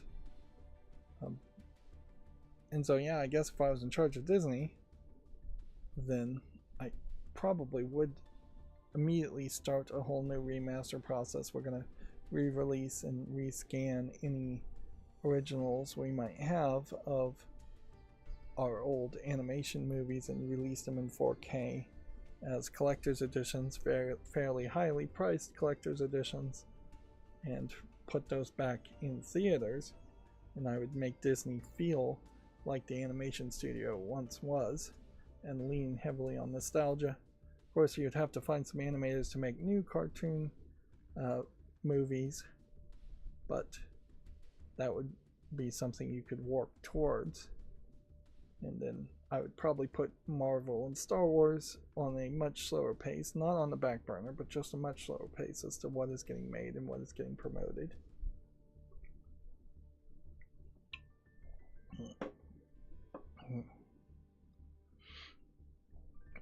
Here is a unusual twist.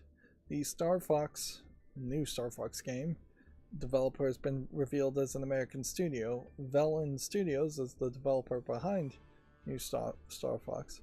That is interesting, not because it's an American developer studio as much as it is just interesting that Nintendo is actually admitting that this game is not actually being made internally as a first-party game at Nintendo. I don't think much of any of the Nintendo games are ever made first-party. I think there's barely any programmers at Nintendo, and it really is just an IP holding company that has a lot of good relationships with second-party developers that it uses to make their games and steal credit from those second-party developers. But seemingly, that is not the case this time, and maybe in the future it's just going to be impossible to hide the names of second-party companies as they demand more credit or just leak out that they're working on the game. This may also be Nintendo saying, well, if the game is bad, blame Velen. It also probably is a hint that the reason why this is getting made in the first place is that Velen had a desire to make this game and approach Nintendo more than Nintendo had a desire to make the game and approach Velen. Yeah. But yeah, this really should be the way, and I would like to see a retrospective for a lot of games from Nintendo and other publishers to find out who really worked on it, and not just particularly just the name of a company, but the names of the people. We really do need some kind of LinkedIn type website where game developers can be properly credited. And I wouldn't be surprised if that actually is just Giant Bomb already does that, and I just haven't been on their Wikipedia enough to check. But also, Giant Bomb that exists now probably isn't doing too much with their Wikipedia. A brand new Xenoblade game, Xenoblade Genesis, is coming next year. Okay, we'll leave it at that. Kingdom Hearts 4 has been re-revealed after 4 years with gameplay footage. It's worth pointing out, too, it has been 8 years, as of, I believe, yesterday, that teaser for the next Elder Scrolls game was shown. 8 years. Which, to me, tells me there has been probably at least 2 more soft reboots of what has been developed on Elder Scrolls game. Like, the Elder Scrolls game really should have been out 4 years ago instead of the sci-fi fly around game. But even if it was out 4 years ago instead of that game, it would be the same quality as Starfield. Yeah, I believe that's the name of the game. Ocarina of Time remake officially announced for Nintendo Switch 2. I guess maybe there had been some rumors, but there always would have been rumors.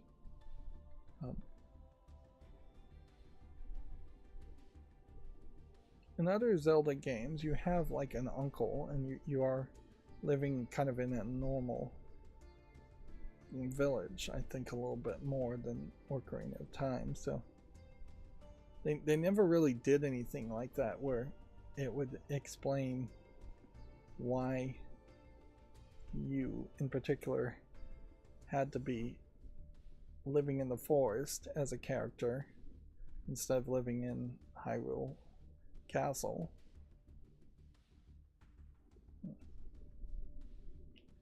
Yeah, and fantasy story wise there, I won't get into this too much, it's much better for kids to self-implant themselves into a fantasy story if it is the case that they start in the normal world, the hero does, and then they find out a secret is revealed to them that makes them special, or they find some specialness in themselves. Inherently, if you go with the king concept, or the you have to be born with it concept, then it just lets a lot of people not self-insert and say, oh well, the Link in Ocarina of Time was the hero because he was born to be the hero and he had the Triforce in him. He didn't earn it through a hero's journey, and he didn't come from normal upbringing. Yeah. Which that's not as good of a way to design a hero, and it's not really necessary to design a hero. You kind of do want, at least modern sentimentality is, you want the hero to come from average origins, that anybody could be a hero and imagine themselves to be a hero.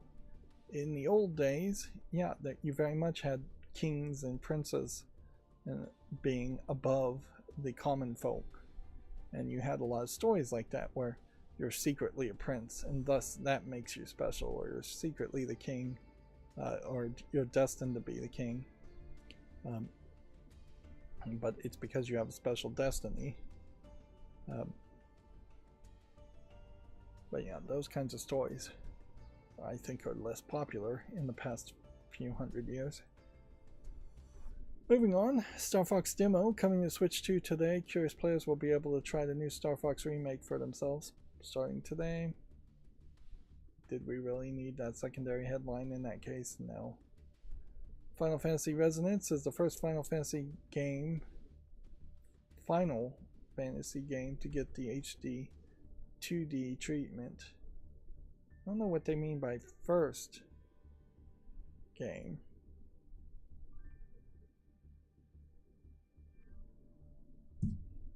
Almost certainly there have been other Final Fantasy games that have done HD 2D.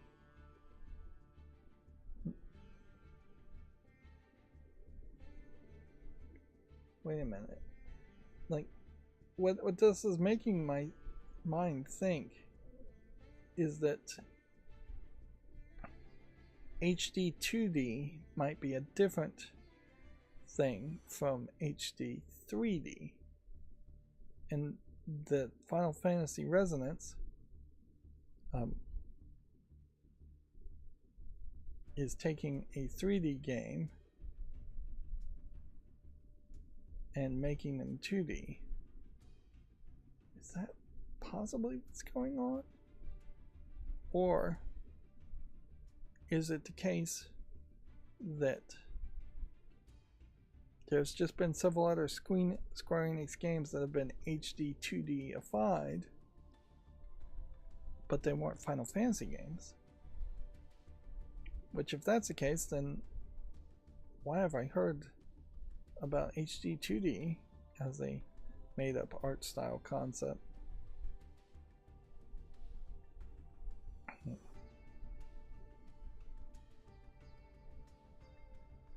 This brand new HD 2D Final Fantasy Adventure is the first HD 2D game in the franchise, featuring the turn-based battles the franchise has been known for. Yeah, I'm very confused here. Maybe it's the first new Final Fantasy game that's HD 2D? Or, I mean, if you read that sentence literally, it might be the case that it's the first HD 2D Final Fantasy game that features turn-based battles. Then how would the franchise be known for that?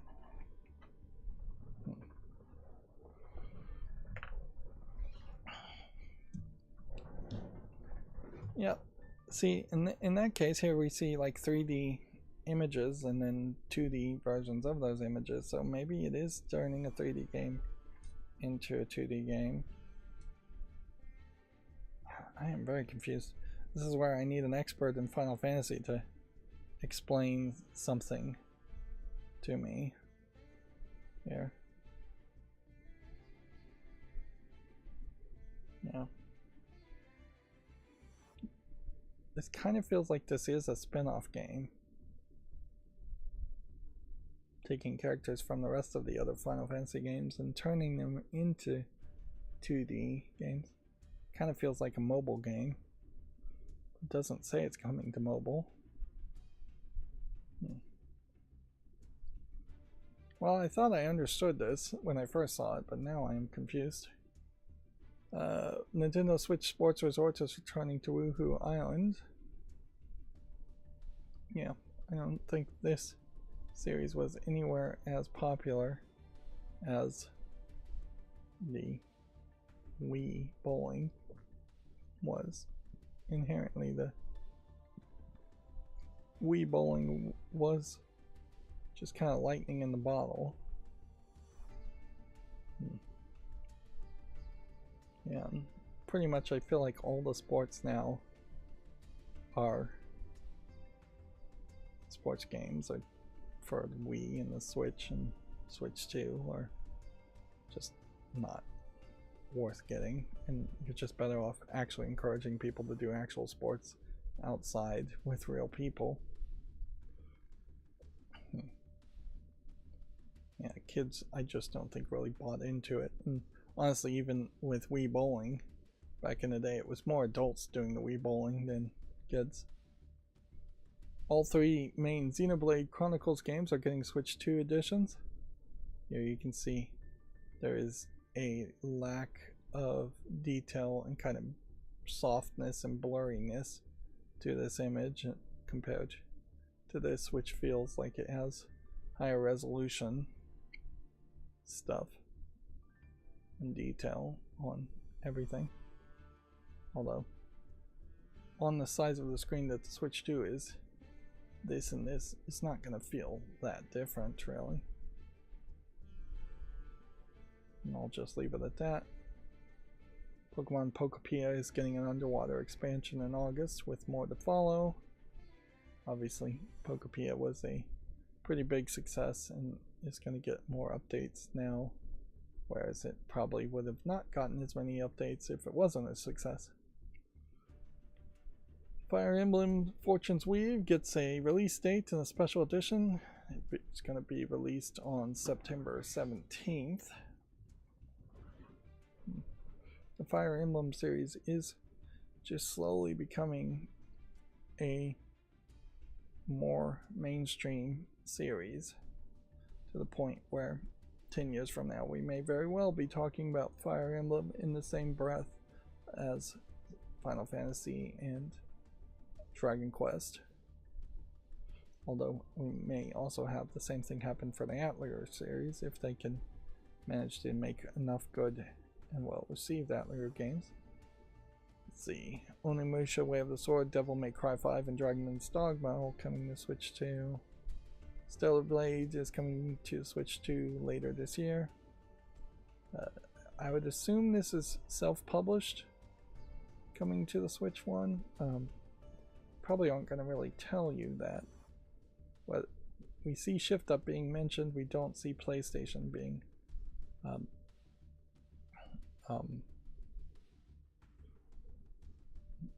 we don't see PlayStation being mentioned, so I would assume that the rights have reverted back to Shift Up at this point, and they're just self-publishing this. It does present an interesting thought that they're trying to get a certain audience to play Stellar Blade 1 to then seemingly continue the story with a different protagonist in Stellar Blade Blood Rain. Which is interesting, it's called Blood Rain and not called Stellar Blade 2. Let's see. Here we have a quote, "We prefer not to use it at all," end quote. Plague Tale developer says using generative AI is a choice for smaller teams, not a necessity. This series prequel, Resonance, A Plague Tale Legacy, is out in August. Okay, so that explains why this character seems to be not the characters from the Plague Tale series. This is another great example of where names seem to mean almost nothing in video games. But yeah, if you were going to impose upon me that Resonance is a prequel to the Plague Tale, it should have been Resonance, a prequel to Plague Tale, not a Plague Tale Legacy. A Plague Tale Legacy makes it feel like it's a sequel to me in my mind, or Plague Tale Resonance even would make more sense. I assume you're probably not going to have a better experience playing this prequel than playing the first and second games. I don't think it's supposed to be played in that order. Now, we very rarely do get the case that people argue for a different play order of certain games. We don't even get a lot of argument to skip games and series in video games. It's definitely not like the Star Trek movies where the recommendation is to watch like the even movies or the odd movies. I think it's the odd movies as the recommendation for Star Trek movies. If Borderlands 3 is bad, then people just generally suggest don't play Borderlands 3, and then that is it for the series. That they're just saying get off the train after Borderlands 1 or get off the train after Borderlands 2, and that would be my overall, I think, recommendation for that series. But yeah, well, every game survives only based on the sales of its previous number and its own sales. So going in different orders, or even having enough sequels in a series to go in different orders, really doesn't make a lot of sense. Maybe you can make an argument that Halo 1 then skip to Halo 3 could be done, but I don't think a lot of people even suggest that.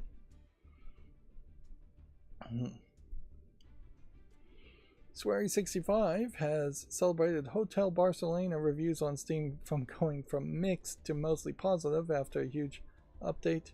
The under new management update in the game March significantly changed the game. Interesting. Probably an example of it being released far too early. But yeah, very rarely do you have a case where people would even give a game a second chance, and it is only through the fandom of Suda51 and Swery65, their combined fandom for their two niche creations, has helped it reach that point.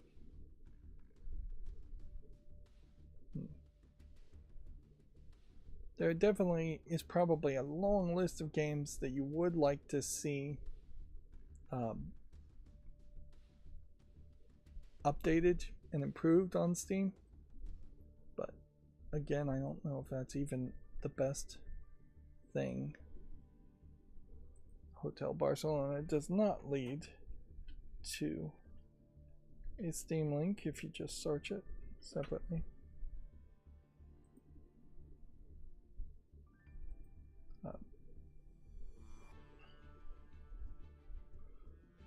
But yeah, the desire certainly is probably to make a new game instead of fixing an old game, even though it would be nice to fix old games. It's worth pointing out, though, we still are very much in niche territory, and that it's 70% positive with 265 user reviews. Very few people even played the game, and in the last 30 days it's 90% positive with 10 user reviews. So yeah, two niche directors making a niche game together definitely still feels like a waste, and I would have almost certainly preferred a Swery65 game and a Suda51 game to have come out separately in that same time span, even if they were half as long games than one combined game. Also, I do heavily question if weirdo, artistic, maybe autistic creators should then collab with other weirdo, artistic, maybe autistic creators. Like, it feels like you're just getting two yings or two yangs instead of a yin and a yang in the balance there.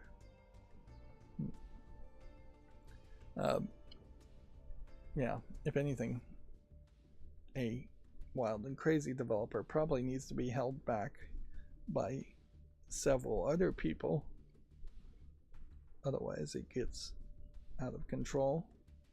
And certainly we've seen that with like Todd Howard probably derailing the Elder Scrolls series, and certainly some other big name people just adding feature creep to games and making development on those games wild. Onimusha, Way of the Sword producer, responds to players who say the demo is too easy. I don't know what the right response there would be other than no response. He's just reassuring players the demo's difficulty level will not match that of the main game. Well, then the demo is effectively lying at that point, isn't it? So what's that? That is something I think gamers should probably start to harp on more too, is the demo was just being deceptive or completely inaccurate to what the final person experience is. I'd be fairly pissed if I played a demo for Resident Evil 2 remake, for example, and it was super easy, and then when I actually started playing Resident Evil 2, it turned out to be as hard as it actually was, which Resident Evil 2 remake was too hard, really, for my taste. Let's see, Final Fantasy X, X2 HD remasters are coming to the Switch 2 next month. Yeah. These are remasters of old games, so they should be able to run on the Switch 2 just fine. EA has predicted who will win the 2026 FIFA World Cup after getting the last four right. Last time the publisher correctly said that Argentina would win the tournament. Okay, I guess this might be encouraging betting or something. But yeah, I don't know what to really say around that too.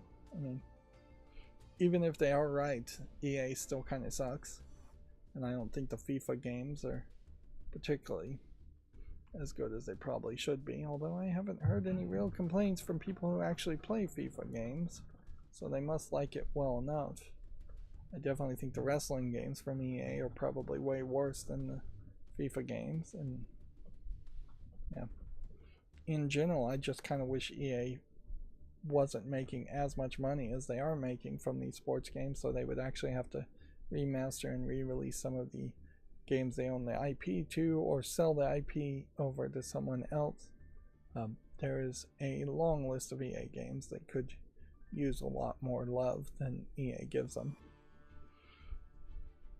Let's see, Xbox has pulled Gears video featuring a PS5 logo 24 hours after announcing it as an exclusive,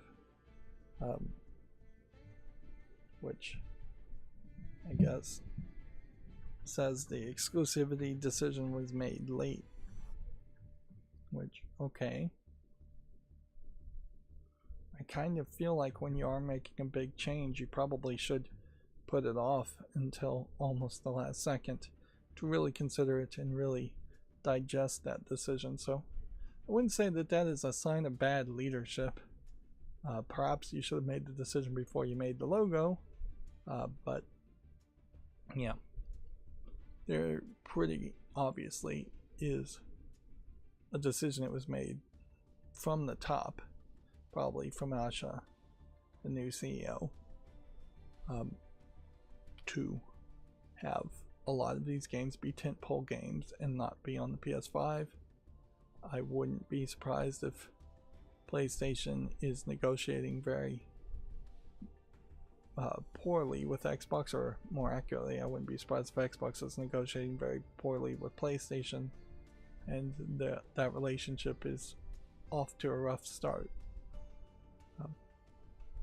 as it were. And I would suspect Sony does not give a darn about Gears of War E-Day anyway, so I don't think they're going to say it was a big loss. Let's see. An Xbox strategist says announced console exclusives, quote, are not a one-off and fans can expect more. Xbox says it's announced 2 console exclusives to show that it's serious. Again, we are back to a glowing green Xbox symbol in this meeting place. It is a weird meeting place, but this apparently is where I guess maybe all the video game journalists get taken to over and over again. Yeah, expect more exclusives from Microsoft after doing all those acquisitions, but they may not really be that important of exclusives, and they probably still are going to come to Steam, so they're only going to really be console exclusives. The Super Mario Galaxy movie has finally passed 1 billion globally, making it the first 2026 game film to do so 6 months in. It's only the 4th animated series to pass 2 billion with its first 2 films, the series in total. I think this is probably a very sneaky way of saying that the Mario Galaxy movie sold tickets a lot slower than the first Mario movie. And the general reception I've heard around Mario Galaxy as a movie is that it was just full of a lot of references and just not anywhere as good as even the first movie. And my own personal opinion is the first movie wasn't a very good Mario movie at all. There is pretty much a case here where there's just a lot less movies out there worth watching, and it's just too expensive to go out and watch movies, so less people are doing that. Madagascar series took 7 films to hit 2.26 billion. Inside Out 1 and I guess maybe 2 got to 2 billion. Zootopia, Inside Out and Zootopia 1 and 2 and Inside Out 1 and 2 have done better than the Mario Galaxy series so far. But yeah, I think a lot of this is just a sign of the times and the fact that these movies are staying in the theaters a lot longer than they probably should, because there's less competition and less new movies. Ninja Theory's experimental horror game Project Mara has been cancelled, the studio head says. This was meant that the entire studio, which I don't think is a particularly big studio, could focus on the 3rd Hellblade game, Sunya. Which probably is a great way to announce a cancellation, is to say, hey, we're focusing in on this other game and making this other game that's going to sell more. I don't know if we ever saw a trailer for Mara, so I'm not too upset about that. I'm a little upset though that I'm gonna take another bathroom break, so I'll be back in just a minute.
Okay, I'm back. Just got a notification that my smart door lock is disconnected, which I guess makes sense since my internet's all broken.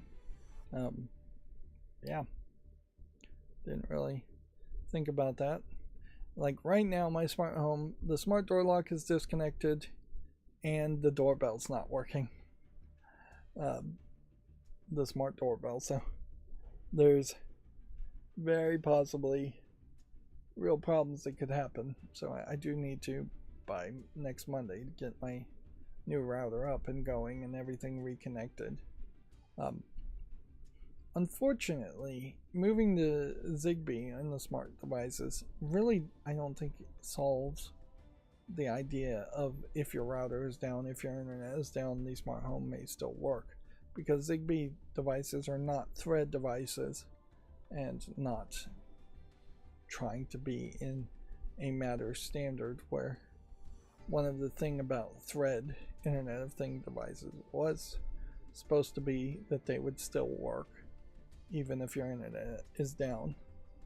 Yeah, there is a potential future, probably 10 to 20 years from now, where Thread will be the default connection standard for everything. It'll work perfectly.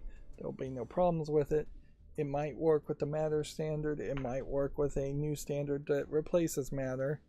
But regardless, you will be able to just have your internet go down and everything in your house will still communicate with each other, and lights will still turn on and work with each other, at least in some basic form.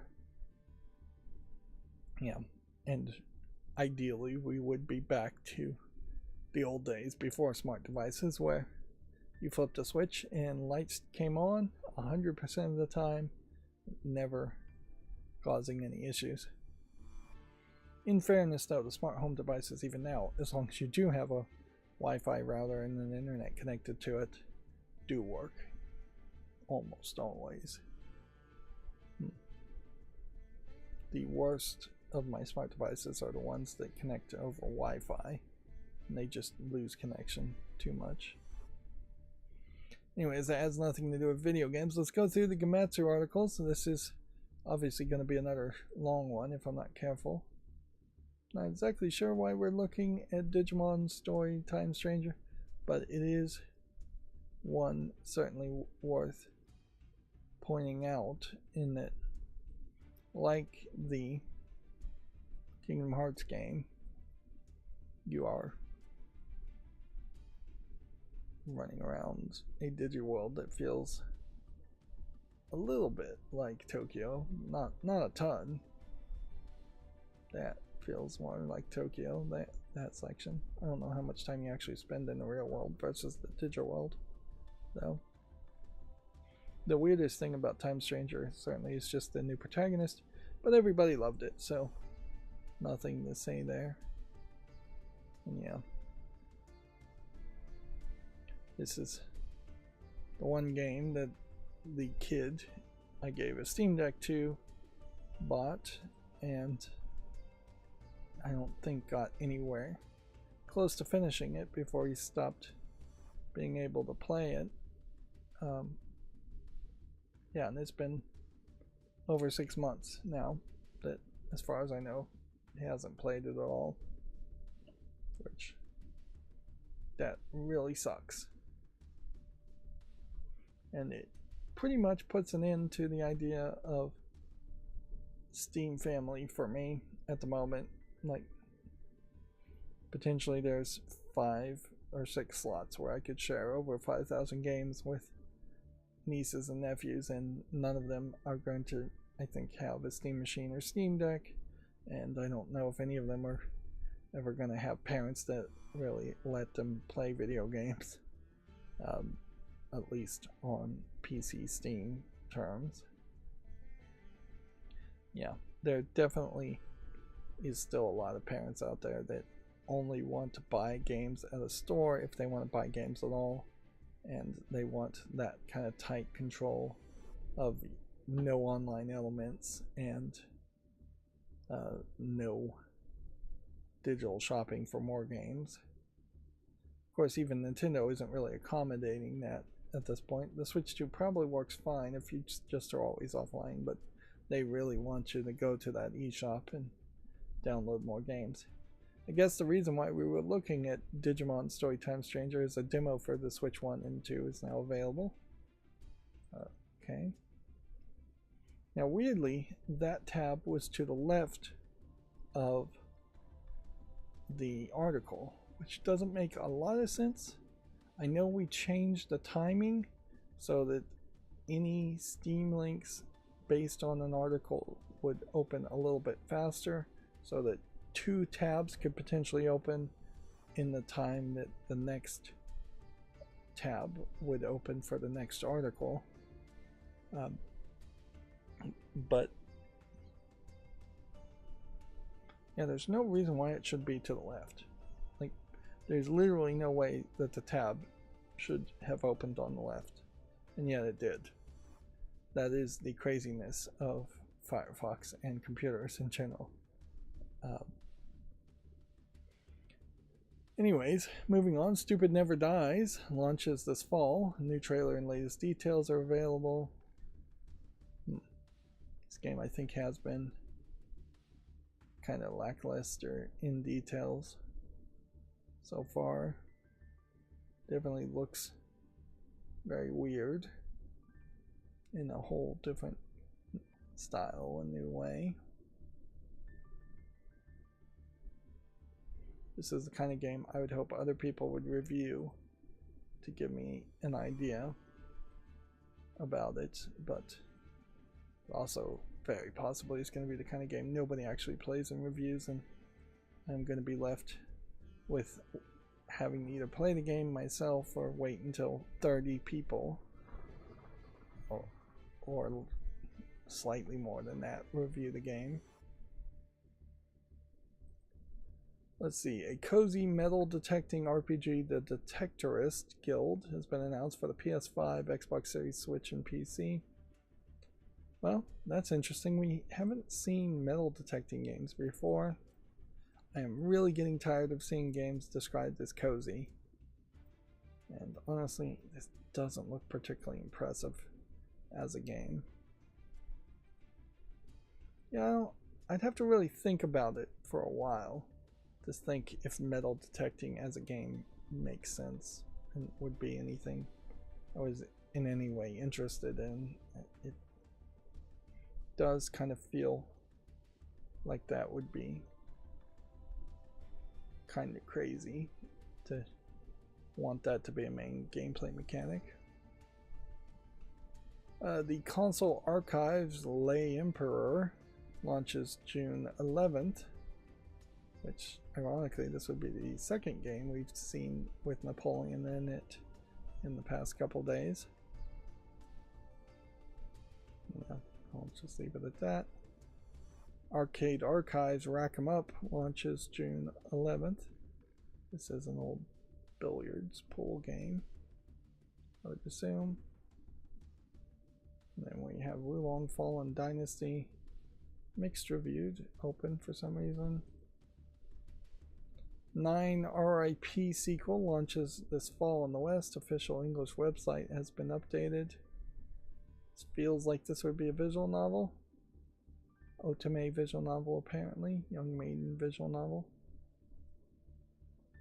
Wulong Fallen Destiny Complete Edition is coming to the Switch on September 3rd. So again, that would be why Wulong Fallen Destiny was open. But why is it on the left side? And then we're also getting Wulong 2 Wings of Ember apparently being announced.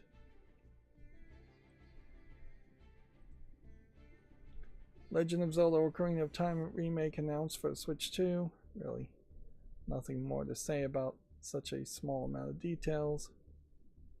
Kingdom Hearts 4 is confirmed for modern consoles and PC, which no surprise there. That would be coming to like PS5, Xbox Series X, Switch 2, and PC. Yeah. Donald and Goofy are going to show up in the game. That's about as much as we know so far, and it does seem like we're... Well, that thumbnail does not line up with that picture, does it? Yeah, none of these are really lining up correctly. It's showing each image twice.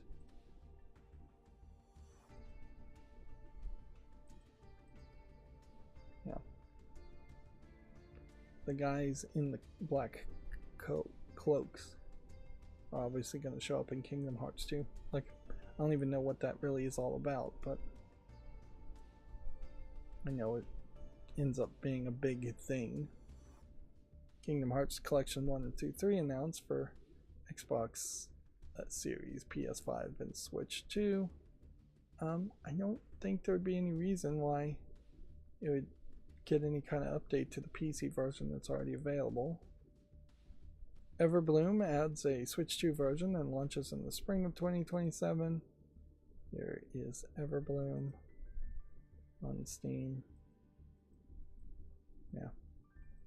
Cutesy little characters, but definitely looks like you're going to be farming and fishing and mining a lot.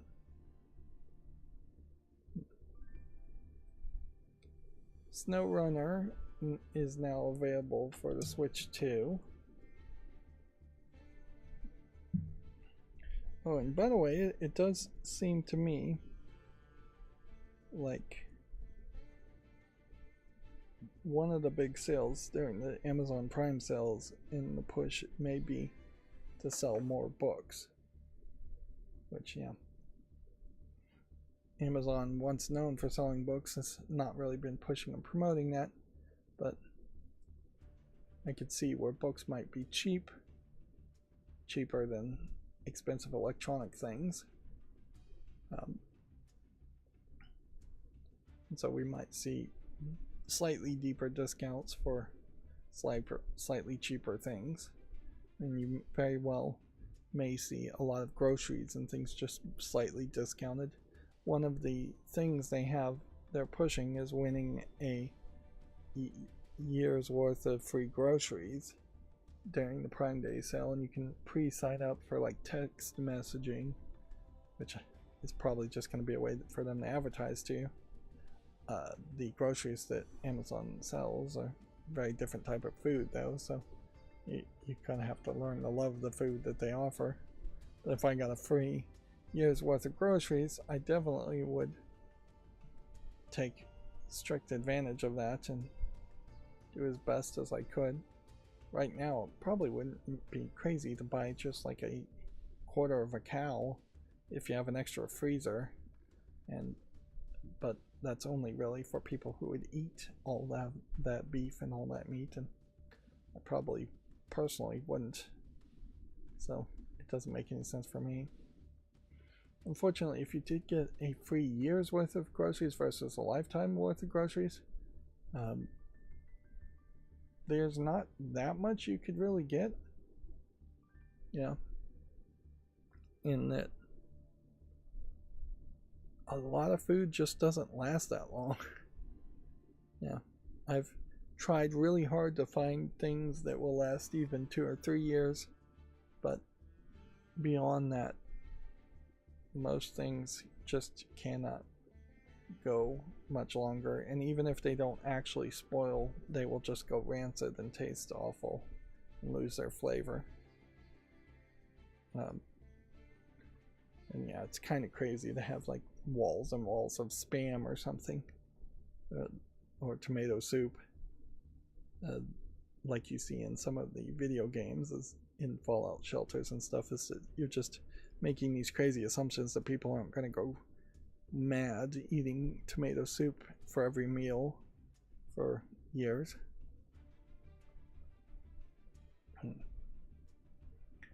Moving on, back to video game news. Gamatsu says the Rise of the Tomb Raider 20-year celebration is now available for Switch 2. I would assume this is just a slightly different version of Rise of the Tomb Raider. It is kind of funny that you aren't seeing a bundle. And yeah, I would say that this face of Lara Croft does feel a little bit more like the Lara Croft I expect. Not 100%. This angle is awkward, though, certainly, of Lara Croft. But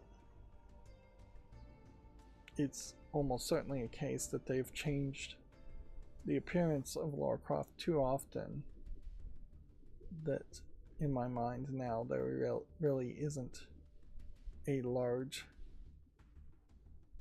distinctive image, mental image of what Lara Croft should look like, other than the Lara Croft from the very first Tomb Raider game with all 8 polygons being shown.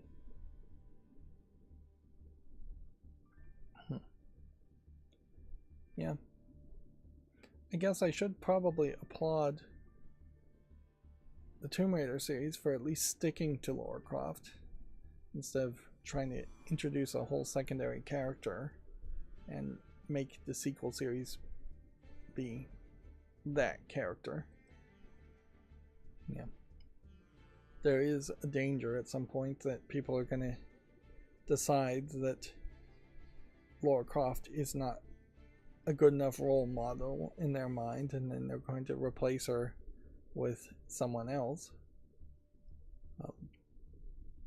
Then all of a sudden Tomb Raider is going to be like the Uncharted series, where they totally replaced Nathan Drake with a completely different character. DayZ is a multiplayer MMO game. It's rated mostly positive overall. Very positive in the last 30 days. It is coming to Switch 2. Observer Redux. System Redux is, I think, coming to the Switch also. I think most of these are Switch announcements, which does give me an excuse to potentially think about buying these games if they went on sale and playing them, but I still feel like I need to play a lot of the games I already have before I start thinking about buying new games. And that's an oddly mature decision for me, but it's the one that really should happen. Yeah. Warhammer 40k Space Marine 2 is rated very positively on Steam. It's coming to the Switch 2 this holiday. Minecraft is coming to the Switch 2 in 2026. Metaphor ReFantagio is coming to the Switch 2 on November 12th. This is one of those JRPG games that kind of might make more sense to play instead of playing remakes of Persona games and really not having a great way to play the first Persona game or the second Persona game. It would be a much smaller commitment if you were trying to get into that kind of JRPG game. Although it may very well be that the relationship and the dating sim aspects in Persona don't exist in Metaphor ReFantagio. I don't think they actually do. So I am comparing very broadly one very different type of JRPG from another. Now, one of the small content creators that I follow plays JRPGs seemingly exclusively ever since I started following them, and yeah, they're just streaming 5 times a week and going forever, just streaming the same game. A lot of commitment there, a lot of time commitment. Deltarune Chapter 5 launches June 24th, which I thought Deltarune on PC at least was completely a finished game, but apparently not. The good news is that the chapters seem to be a free update, not DLC. So I guess if you own the game now, you can play the Chapter 5 when it updates, but that is creating a pretty bad experience in my opinion, where you would have played 1 through 4 and then taking a really long break before you can play 5. Splatoon Raiders Nintendo Direct is June 2026. Trailer and screenshots. Splatoon Raiders Direct is set uniquely for June 30th, or exclusively for, no, I don't know what the right word would be there to use. Yeah.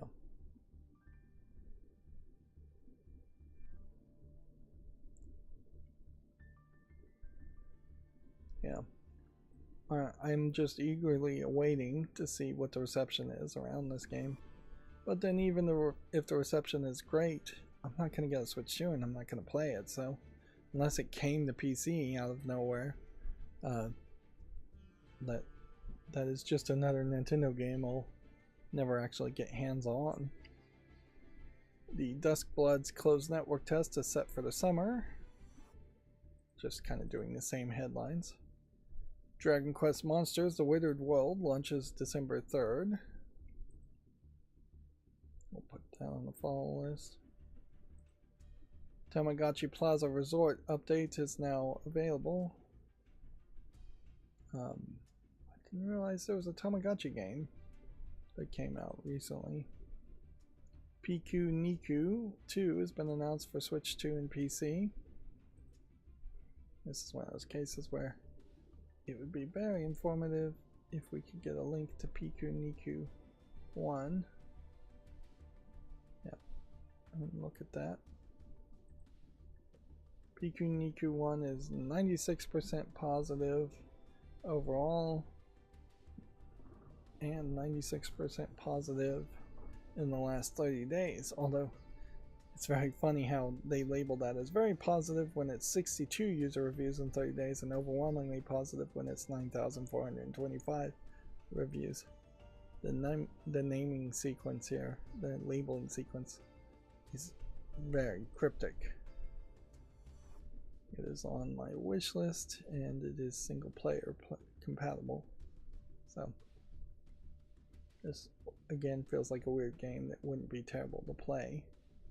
To catch up or try and catch up. HD 2D RPG Final Fantasy Resonance has been announced for modern consoles and PC. Put that on the follow list. Star Fox demo is now available.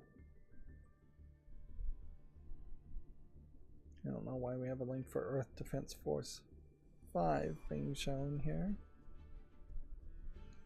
Toho Komakyo New Classic, the embodiment of the Scarlet Devil, has been announced for the PS5, Switch 1 and 2 and PC. Looks like it's another Toho shoot 'em up game. But yeah, I think there's way too many Toho games being made for as little reception as they seem to get. Yeah. Earth Defense Force 5 is coming to the Switch 2 on October 8th, and Earth Defense Force 6 is coming this winter. That's why that was open. Here is the Toho game. I just kind of feel like maybe Toho is really positively received in Japan exclusively. I wish these Earth Defense Force games were better, but I mean 69% mixed reviewed with 6,000 user reviews, even if it's 93% positive in the last 30 days. Those 30 reviews really cannot balance that out to make me think this game is actually like now good, particularly since I think there's probably an emphasis on online co-op, and 24-hour peak here is 1,000 players for a 2-year-old game. That's actually pretty high numbers for a 2-year-old game. But yeah, Earth Defense Force, if done right, would be the bug game to play in contrast to Helldivers, which I wouldn't be surprised if a lot of people are pissed at Helldivers at the moment and are looking for games like this to potentially replace it. RuneScape Dragon Wilds adds a Switch 2 version. You can see that is mostly positive in the last 30 days and very positive overall. I'm gonna put this on the follow list and think about it some more. Nintendo Switch Sports Resort was announced for the Switch 2. Yeah. I feel like I'm probably kind of going in circles here. But the second time around, though, trying to do it a little faster. Xenoblade Genesis has been announced for the Switch 2. Xenoblade Chronicle series for the Switch 2 editions have been announced. Atelier Yumiya, The Alchemist of Memories, and the Envision Land Switch 2 version is now available. I would assume this is the latest Atelier game. Yeah. This one is from 2025 and you can see it is mixed. So yeah. Unfortunately, that really does put the Atelier series in this weird position where Atelier Ryzen series of 3 games might be recommended and then the rest of them wouldn't be recommended. So it then feels like a lesser version of even the Final Fantasy series, where there are definitely some Final Fantasy games that you probably should play, but you definitely don't need to play all the Final Fantasy games.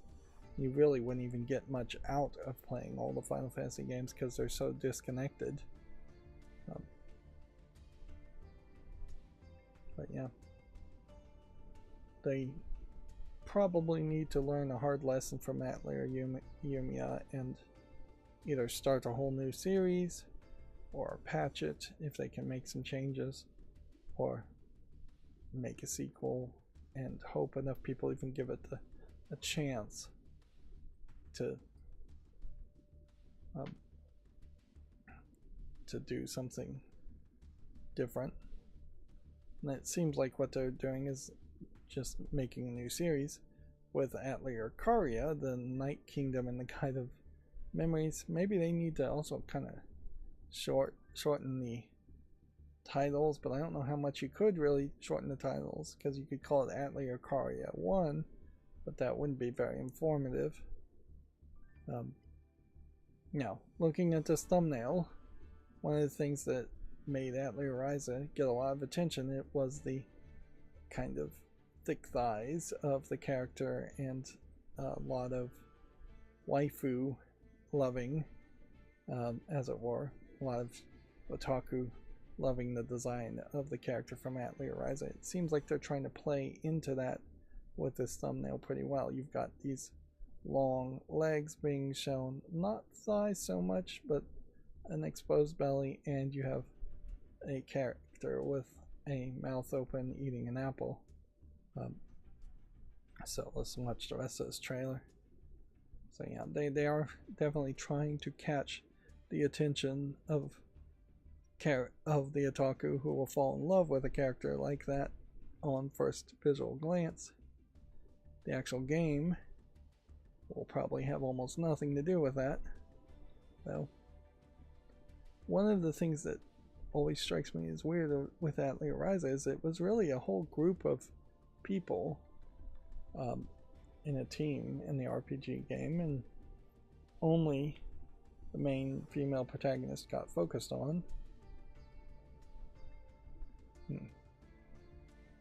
This trailer definitely starts to feel like you are going to focus more exclusively on a single character. Seems like she fell in a well and it magically erased her memories.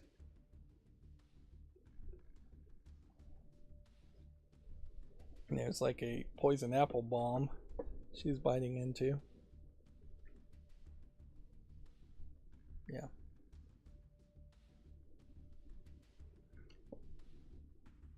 I don't know if that trailer kind of jumped between two games.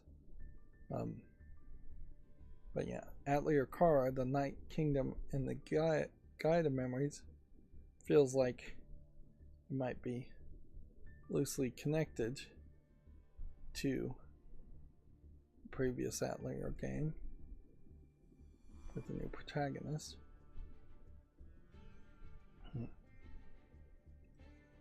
This game is not out yet. It probably would make more sense to be an RPG game where you are just handling a single character. The idea of managing a party in a single player game does just feel like it is more work than it's worth it. Of course, if you are focusing in on a single character, you have to really love that character, because you're not gonna have any kind of secondary characters, which, yeah, I think that still probably is easier. Well, here's a one we haven't talked about before. The Derby Stallion 2 has been announced for the Switch 2. I assume this is a horse racing game. Not even gonna bother to watch the trailer. Devil May Cry Devil Hunter Edition has been announced for the Switch 2. Go ahead and show this. On Steam, it's overwhelmingly positive. The Devil May Cry game is, in general. Lords of the Fallen 2 have added a Switch 2 version. Tales of Eternia Remastered has been announced for modern consoles, the PS4, the Switch, and PC, due out in October, on October 16. This definitely is an old school animation style for that thumbnail, but the actual game doesn't really use that animation style, and it's just using sprite based stuff. I vaguely recall Tales of Eternia as a series name. I think there's so many things with Tales in the name. I wouldn't be surprised if this is part of the whole Tales series. I wouldn't be surprised if this is the first game in the Tales series. And I definitely doubt you need to play the first game in the Tales series to enjoy the most recent Tales games. Yeah, this cutscene definitely feels like a more modern animation. Although they are doing the long neck style, which always kind of stands out when you have these really long limbs and really long necks being depicted. It's almost like they're trying not to go exactly chibi while still being a little chibi. Honestly, I think it's just different artists, and some artists not really getting the anatomy down as well. And yeah, if you're a good enough creator, being bad at drawing things anatomically correct isn't going to really hold you back, particularly in animation, Japanese animation. Yeah, but certainly this, like, crown, no, this is probably painted on oil style, painting style of some sort. Feels more 90s than what the actual animations were. We'll give this a chance. Yeah, this feels like modern to 2000. And that the idea of having like 3 different animation styles in the screenshots still feels very weird to me, but happens quite a lot. The Hello Kitty Party Land launches October 29th. Shueisha Games and Ponko announced Jujutsu Kaisen Rumble Survivation, which is a vampire survivor game, which that one really shocked me. That really is the one to talk about, I think, as far as coming out of nowhere. Nintendo Switch Online's DK Challenge event and Donkey Kong Bonanza DLC, DK Island and Emerald Rush Super Mario Brothers collaboration have been announced. Okay. Yeah. You really didn't get what the cards gave you if you earned them.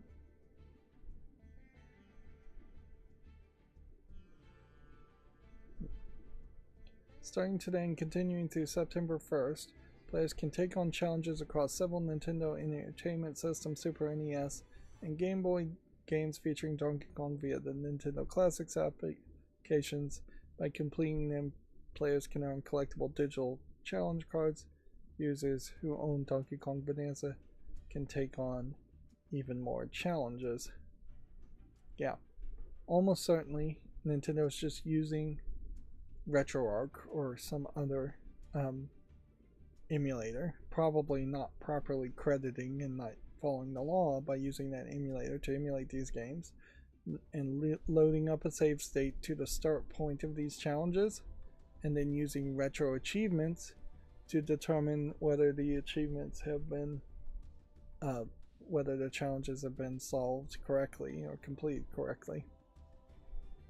And so instead of popping up a achievement on retroachievements.com, then that signal is being sent to them to give the cards.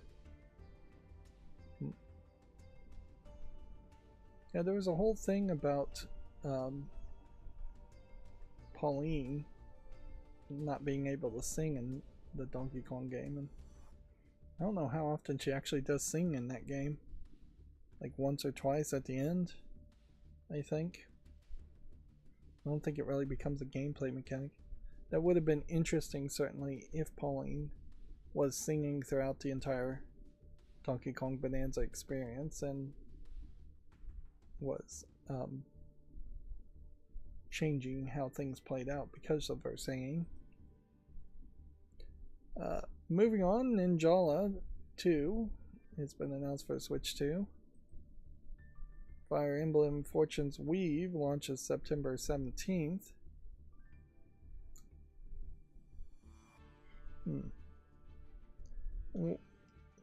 Hearing a weird fan hum. Well, there it went away, so it might have been just cicadas outside or something like that.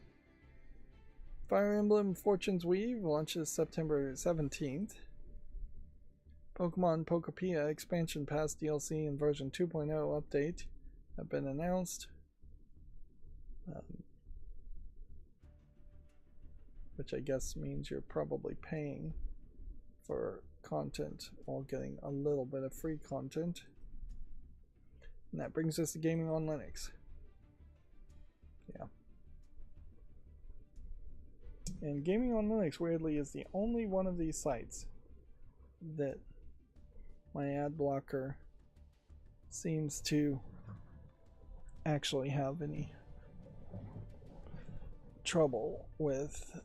Well, no, my ad blocker's not running right now. What I mean to say is this is the only site that seems to have third-party ads that aren't getting blocked by the CSS. So I really should just change the CSS and block these elements, and then my ad blocker won't be really necessary for my main news sites. It will only be necessary for the occasional random website I go to. This is weird from Gaming on Linux. Mouthwashing Dev's next project is a co-op tank horror called Carcass Clad. What's weird about that is I think that's exactly the same article from Gaming on Linux we had before. So I don't know if we're just going through repetition or if there literally aren't any new articles. But if there weren't any new articles, I don't know why we would be even seeing those same old articles. Shouldn't work that way. Anyways, we'll go through it. Cave Story Plus 2026 major update is out now with native Linux version being dropped.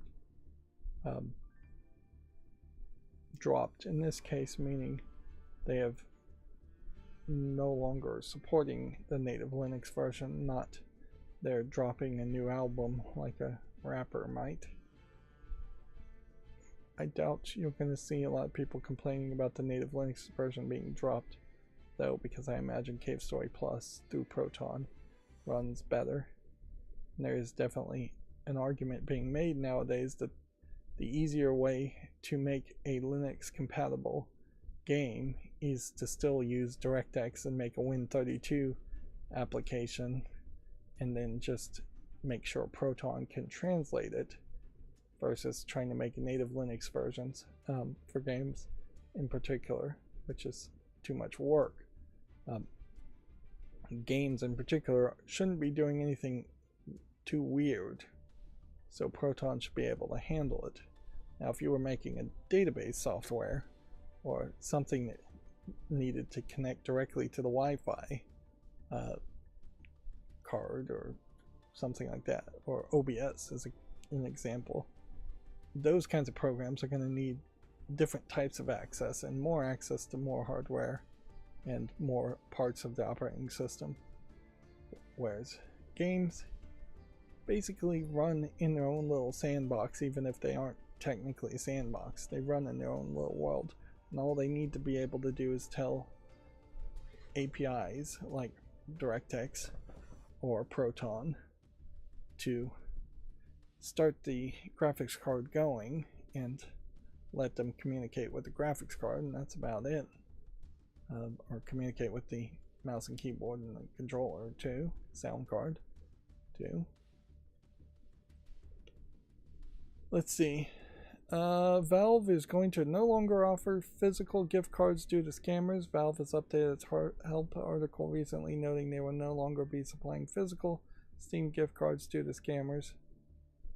Since 2012, you could go into certain stores and pick up a Steam Wallet gift card, which could be used to redeem the code and add funds directly into the Steam account for later use. They did make quite nice gifts for people, but sadly once the current stock is gone, Valve will not be resupplying that. I think GameStop was one of the places where you could get that.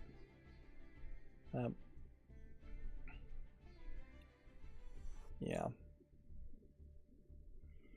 And that kind of sucks for a very small audience of just like kids that are given cash for birthday or Christmas going into GameStop and wanting to buy Steam things.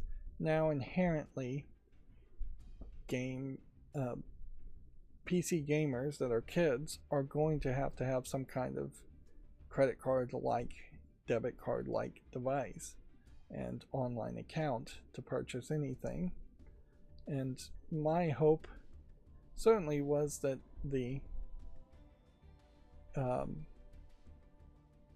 that maybe Steam would start accepting its own some kind of Bitcoin and get away from being connected to payment processors that are pushing for censorship. But getting rid of gift cards does make it feel like that's not likely going to happen, and particularly if it's because of scammers. Although I imagine scammers were running a lot of scams on gift cards, because gift cards certainly are one of the most scammy things out there.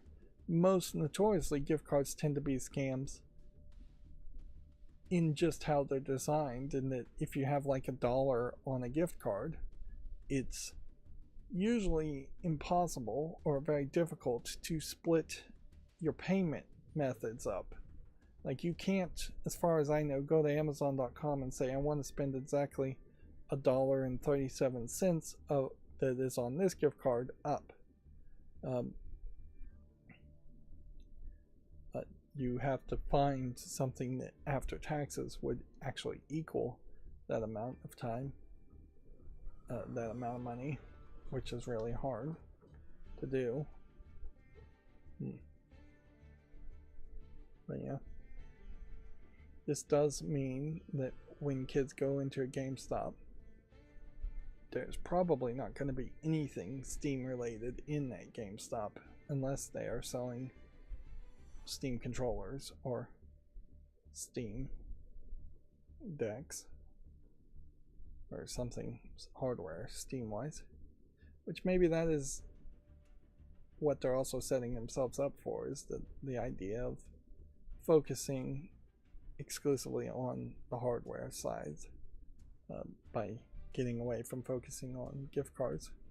This may very also well be the case that GameStop in particular just is not really working with Steam as well as they might have been in the past, and GameStop in particular may not be as relevant in the past.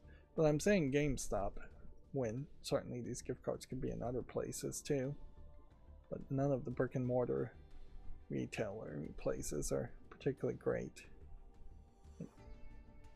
If I was super rich, I would be considering the thought of just saving up a ton of money right now for the second that GameStop really struggles and goes bankrupt, and then just trying to build a competitor to GameStop or buy a bunch of GameStop locations and buy out GameStop altogether.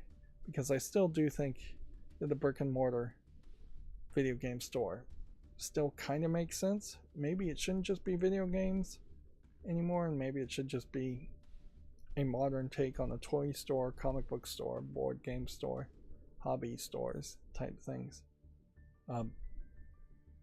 But yeah, you're gonna have to be very innovative and very frugal on your spending if you were to do something like that, and you would have to be rich, of course, too.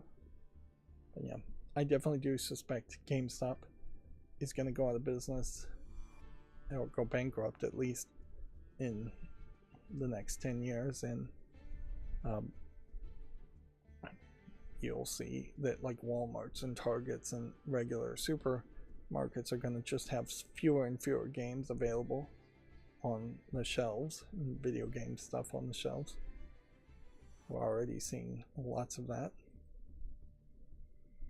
Let's see. A wordless prehistoric point-and-click adventure called Theropods looks wonderful in the new trailer. That seems really weird to make a point-and-click adventure game that has literally no words. It does just kind of feel like the setting, the gameplay style does not really work with that. But who knows? Seems like it could work. This is kind of a different art style, and it looks like an alien crashed. But yeah, we haven't seen that story in a while, where it's an alien crashing onto a primitive Earth, and so you have future and past both in the same story. Yeah. Now, I saw this game on June 14th, 2025, and I guess I probably dismissed it, but maybe not. I may have just taken it off the follow list because it didn't have a release date, or the release date was so far away at that point. So I'll put it back on the follow list. Moss the Forgotten Relic has gotten Steam Deck verified ahead of release. Nice. Again, I have to remind myself this is the non-VR versions of the Moss VR games. So finally, you would be able to play the Moss games if you don't have VR, and then we'll have to evaluate whether they are actually good games. Yeah. When not played in VR. SteamOS version 3.8.8 beta brings fixes for the MSI claw controls in desktop mode. It does feel like SteamOS really is only supporting the Steam Deck and the MSI claw at the moment, and weirdly it seems like they're not really accelerating in any desire to put SteamOS on any other handhelds. More than likely, all of their SteamOS focus for new hardware is the Steam machine, which would make all the sense in the world. And yeah, in general, still feels like there's a lot of tweaks and improvements that are happening, which I could see people mistakenly thinking that that means there's problems and that they're constantly having to fix problems, when in reality most of these problems are never going to be seen by most people, so they are more tweaking and polishing a already mostly finished product. Yeah, you'll get little problems with games, but still the games are very playable. And at this point, the re-enabling of the Bluetooth wake for the Steam Deck LCD is a joke title. That they do that with every update. It was a problem in the past. I don't think it has been a a problem. The big news here is moving KDE Plasma up to 6.4.3 and using Wayland for default.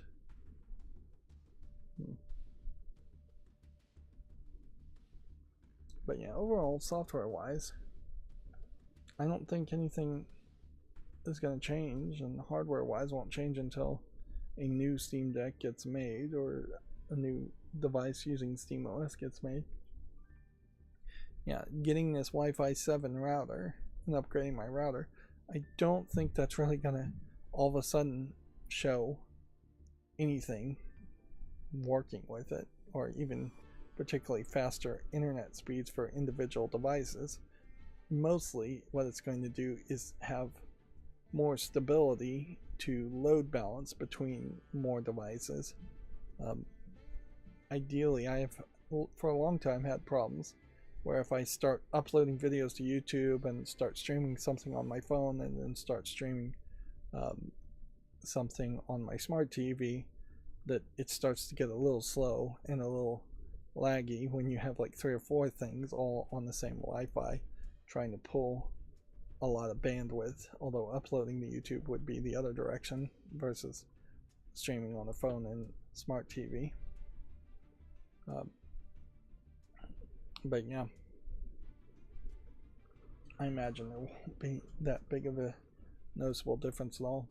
I definitely wasn't planning on getting a new router at this time, and maybe if I ever get around to setting up my new cell phone, it'll notice the Wi-Fi 7, but it probably won't. It'll still just treat it like a Wi-Fi 6 and have the number 6 in the corner. But yeah, I would have been happy to wait another 5 or 10 years until Wi-Fi 7 was really established to get a new router. And yeah, even the hardwired stuff where it can do 2.5 gigs, I kind of don't have any switches or devices that can connect to 2.5 gigs. So it's overkill. Anyways, I'm kind of rambling. Let's move on. Vampire Survivors devs unveiled the Jujutsu Kaisen Rumble Survivation, which we've seen that announcement several times.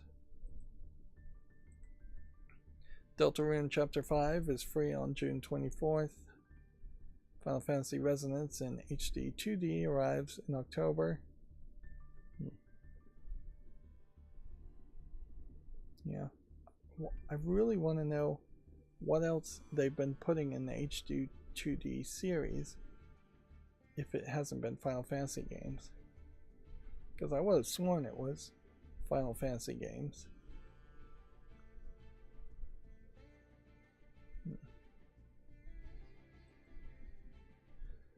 Dragon Quest Monsters: The Withered World arrives in December. Need to hurry up. Kingdom Hearts 4 from Square Enix is alive with a new trailer, which arguably you could go through a long list of games that probably aren't alive, considering we haven't seen trailers for them, or they're questionable whether they're still in development, including the next Elder Scrolls game. Elder Scrolls Online is now Steam Deck verified with update 50. That is interesting. Yeah. We'll leave it at that. Elder Scrolls Online as an MMO, very popular. I would certainly take this 12-year-old series at this point.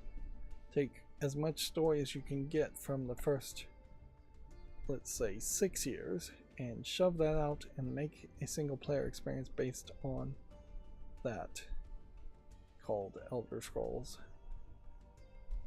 and just make that the next Elder Scrolls game.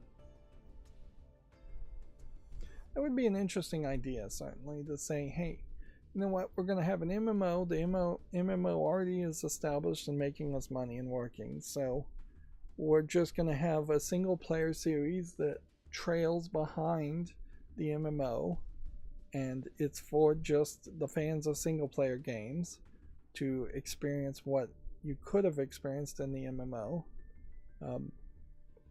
and it would just trail so far behind that nobody would really complain because you couldn't experience the old content from the MMO in the MMO now anyways. World of Warcraft kind of did something like that, doing classic servers, but it still maintained with classic servers the MMO gameplay mechanics. You could certainly do World of Warcraft where you turn it into a single player event, although I don't know how much story is actually in MMOs. If you took the first 10 years of World of Warcraft and tried to turn it into a single player game, I don't know if you'd get 60 hours, let alone 200 hours you might want from something like that. Moving on, a twisted mystery point and click adventure called Creepy Tale the Snow Child has been released for Linux. Interesting Linux release. Yep.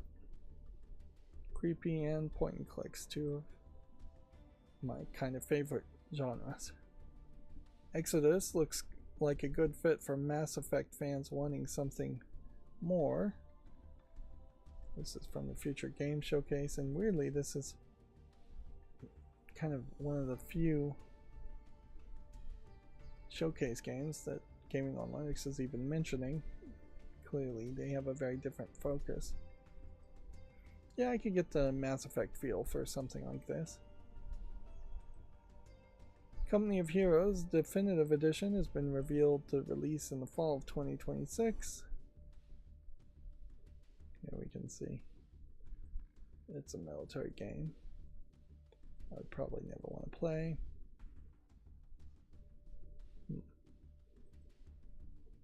And then Bandai Namco and Carosoft announced a One Piece Grand Gourmet for Switch 1 and 2, PC, iOS, and Android. Yeah, which definitely makes it feel like a mobile game, and if we look at it, it definitely looks like a mobile game. Alright, that brings us to GameDeveloper.com. This is interesting to have a headline where a CEO says they are unsure about something.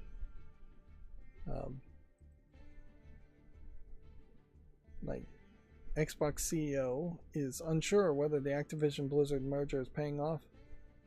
It's hard to say how to think about those decisions, and quote is probably a terrible quote to have to respond to, and that is one of those things where you would really want to say stay tuned. We're still evaluating the situation, and we'll eventually make an announcement as far as how we feel the Activision Blizzard merger is doing, or I would have to research it more. But even I would have to research it more would imply you don't know the answer. But yeah, you definitely would want to pivot a question like that and not respond with it's hard to say how to think about those decisions.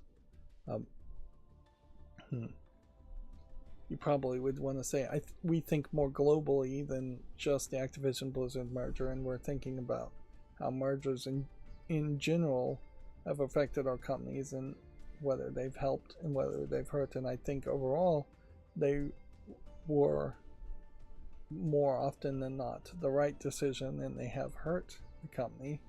I mean, helped the company, not hurt it. But yeah, you just pivot and make it a positive without focusing in on something that might actually be a negative. Yeah.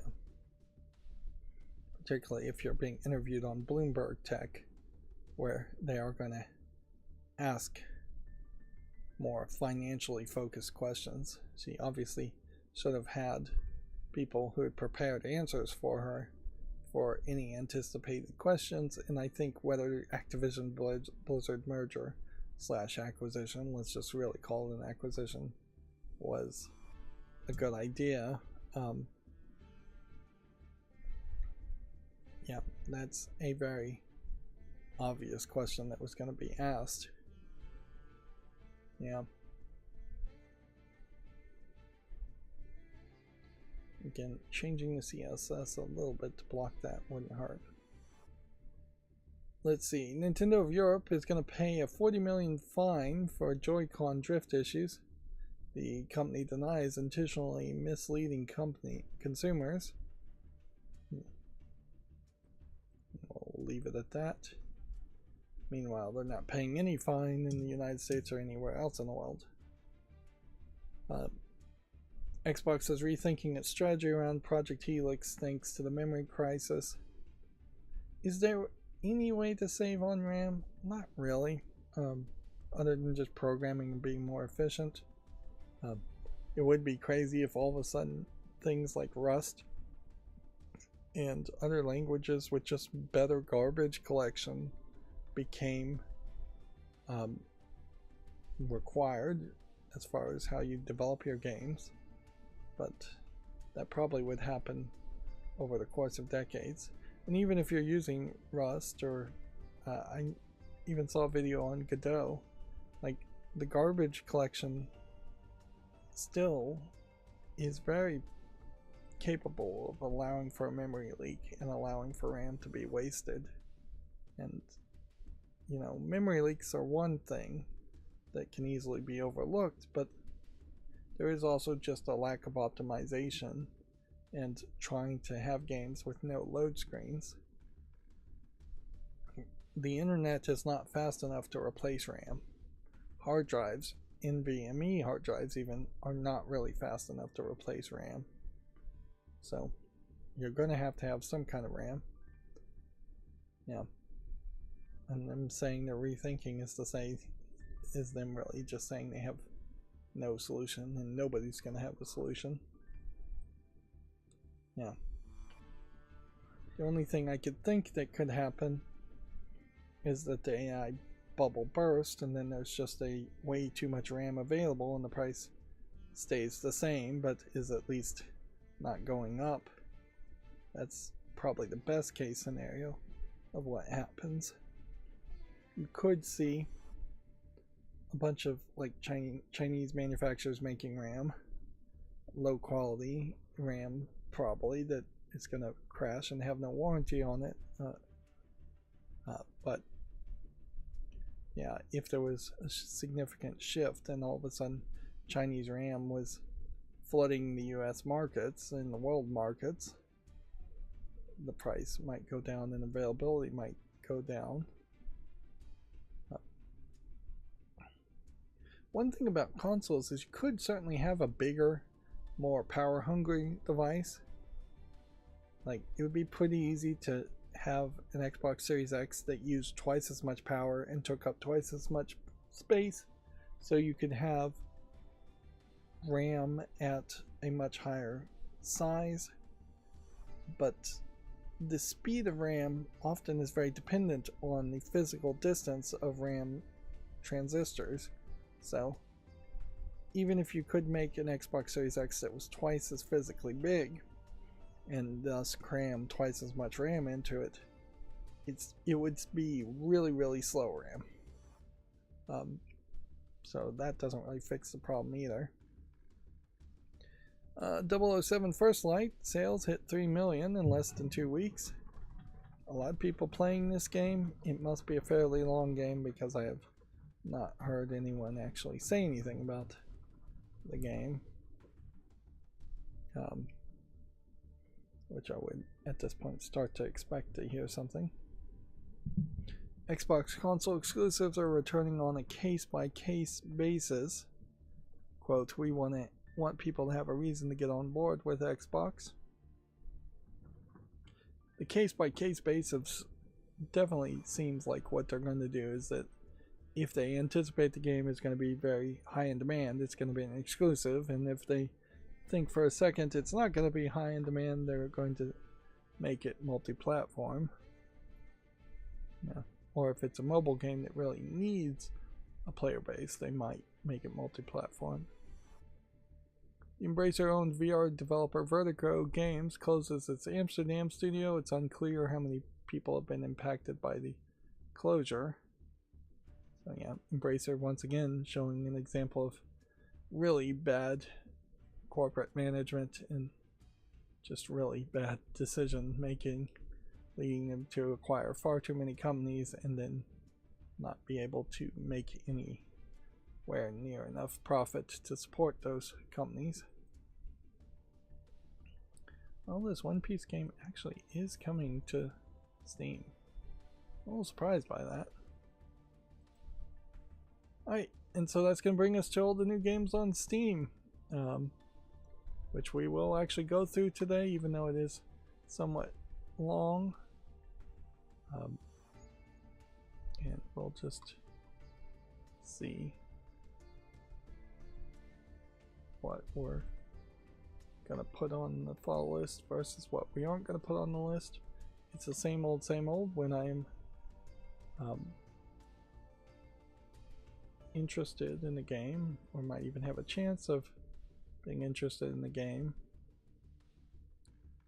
I'll put it on the follow list. This is based on an SCP story 261 with a vending machine that can give you anything you ask for.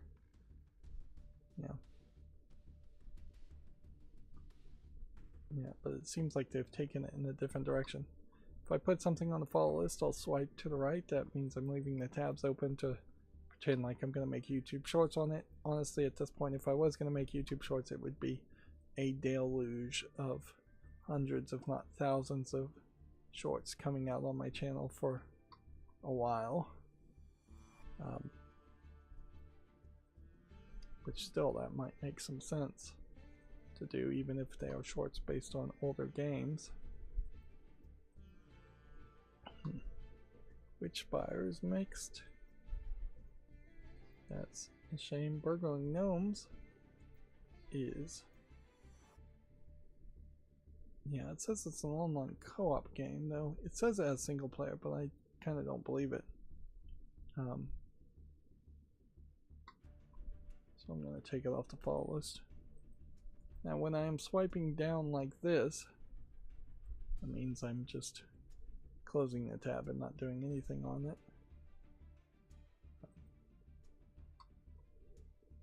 And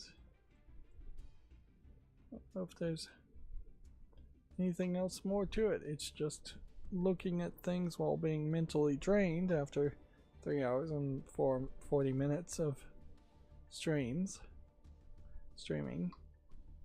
trying to evaluate games that might have a chance of being good and putting them on the follow list to get to a more curated selection of games that might actually make it to my wish list, to get to a more curated list of games I might actually buy, and then from buying, hopefully play. Ideally, the list of games you actually play and buy should be just about the same. Definitely is not the case. This looks like this might be a keyboarding game, but I don't know if it really is.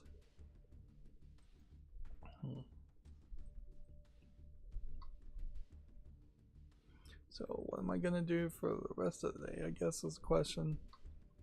I imagine not too much. Like I am still have a ton of stuff to do. But I've been mostly sitting around making footage and nothing else beyond that.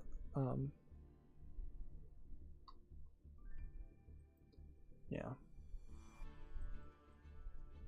What the problem is, other than just general lack of interest in actually accomplishing things that really do need to be accomplished, is when I wake up,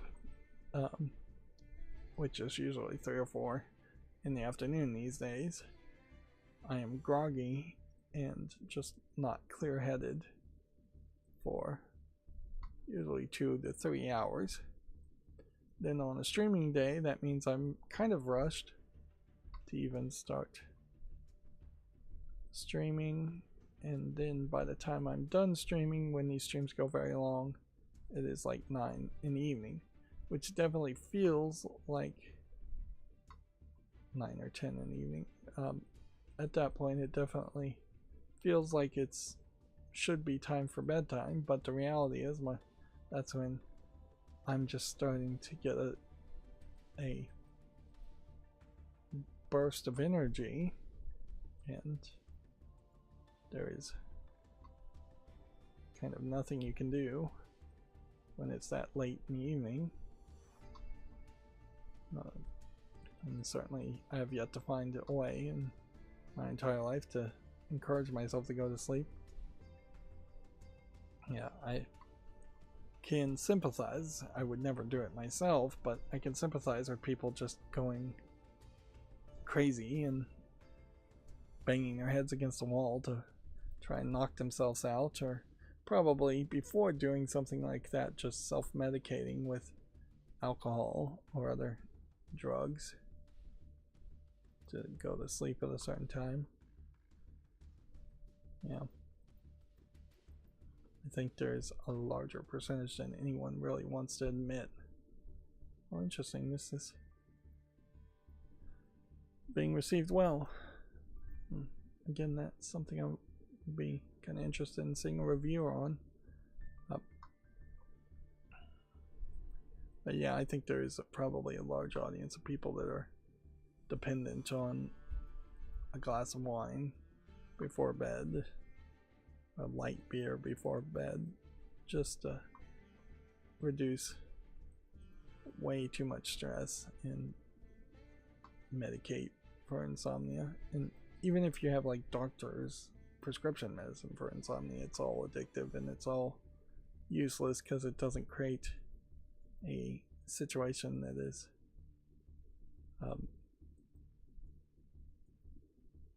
really going to keep on working once you stop taking the medicine. It doesn't create a solution. Yeah. Speaking of medicine, I did see an interesting article that they're working on a chewing gum, I think in particular for people who are getting radiation therapy for cancer, to target and kill cancer-causing germs, bacteria, viruses in the mouth area,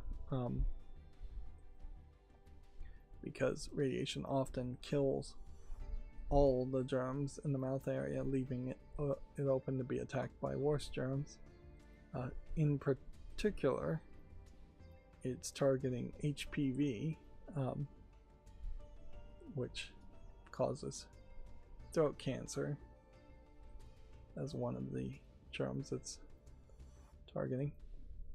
And the general thought, although it still needs a lot more trials and testing, is that because you're chewing the gum, releasing this liquid consistently in the mouth to target the germs, it's going to work better than a mouthwash, and the germs themselves may be getting stuck in the gum. You just then don't swallow the gum. So yeah, the idea is interesting as far as just a medicated gum.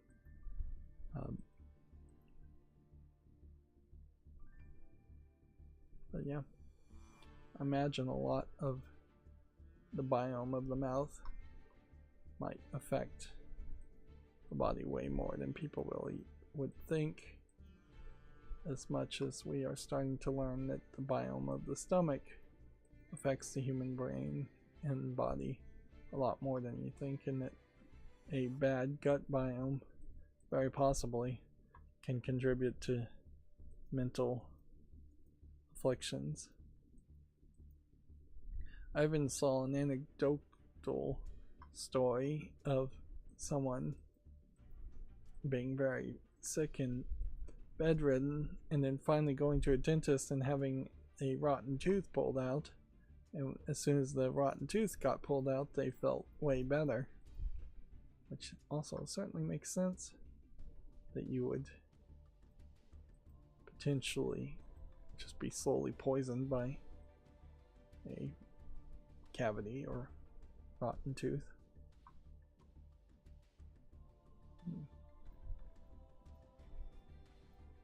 I don't know if I've seen too much otherwise.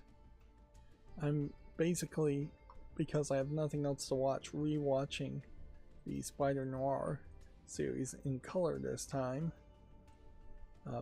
And I definitely noticed that there are definitely scenes and things I overlooked and didn't pay attention to, because very often I was getting distracted when I first watched it, and that's usually the case for most of the things I watch nowadays. My attention span's not great, to say the least. And I think that's true for most people these days.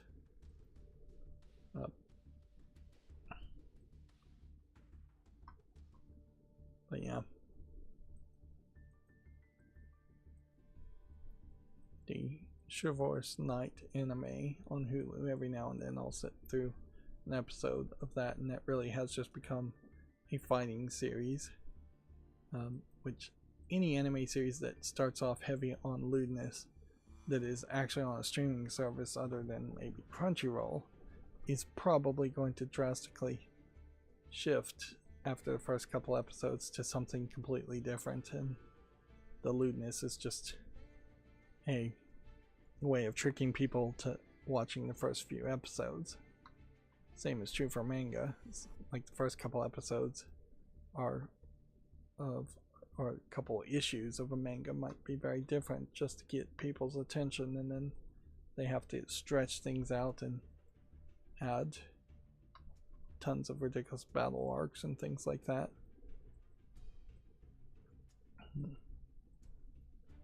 Yeah, these horror games continuously feel like they are getting better and better. As far as the 3D hyper-realistic horror games, which really just smacks in the face of the really low effort asset flip games out there. Because even if you are making just an asset flip game, it feels like you could do a lot better than a lot of them do.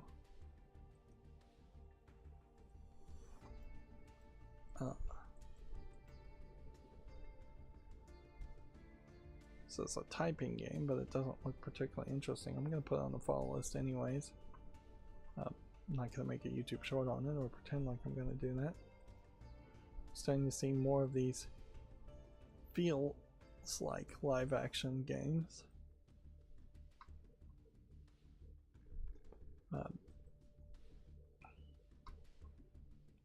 Yeah, there's really not a lot of TV I've been doing in the past couple of days.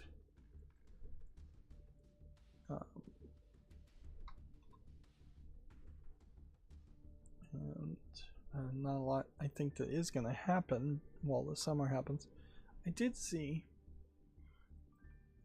apparently the width of shows has gotten way wider between seasons, and that they're calling it the Stranger Things effect, where there's just like, I think there was 24 months between the last season of Stranger Things and the season before that, where it used to average maybe 10 months per season on over-the-air broadcasting, and I kind of question if it even averaged that much, because it really felt more like you were having shows end in the fall, then take a summer break for maybe a month or two, and then coming back. The thought that something was ending in like June and then coming back the next year in March seems weird. These are oddly feminine looking sumos characters here. I know sumo wrestlers do have kind of unique hair configurations and all, and they're big fat Japanese guys, but the blush painting, I don't think I've ever really seen that. Different colors, and yeah. Feels like AI was involved in this. Yep, AI was involved in this.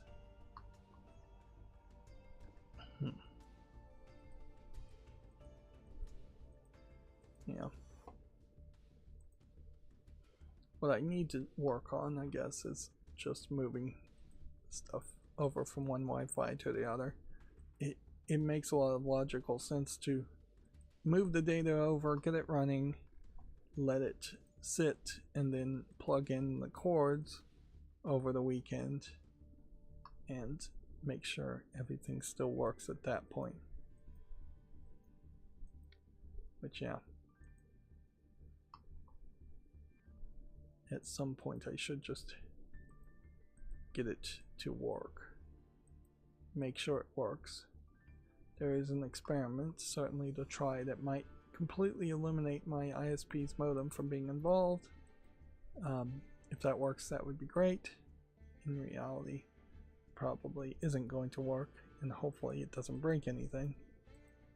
Yeah, it's going to be a little risky, because if I break it, then I'm going to literally have no internet at all. Oh, I did also see that Mint Mobile cell phones now have 6 gigs of unslowed down internet with their cheap phone plans, which is nice and all, but I use probably about a terabyte a month on my ISP, and it's much faster, better latency internet by far. That is another thing, is certainly to see how much latency we can reduce, if any, with the new router. Yeah, that is going to be a nightmare. I'm going to have to basically have 2 cell phones connected to 2 different Wi-Fis, looking at configuration pages and moving the settings over one by one.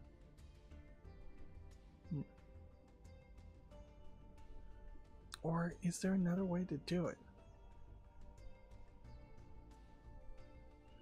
Yeah, I guess there's probably another way to do it. That is probably a stupid way to do it, come to think of it. I can just plug my old router into one of the remaining ports that still works. A little risky there, because the old router might have some kind of short circuit in it that would just be contagious. I'd kind of prefer that not to happen. But you know what, I could probably connect it Wi-Fi wise to the old router, and then when the old router is connected to the new router, I didn't connect to the new router. They give them different ISP, no, not ISP, but IP addresses. Then I just have to open 2 tabs on the same cell phone device, and then I can just swap between the 2 tabs to move things around. That makes a lot more sense than what I was planning on doing. And probably is a great example of where my brain is mush and I just need more time to get it going. I mean, yeah, as you get older, your brain sometimes feels like an old car where you're just turning the key and pumping the gas to get it to start a little bit more, or having to put your foot down on the pedal to get it up to speed. Yeah.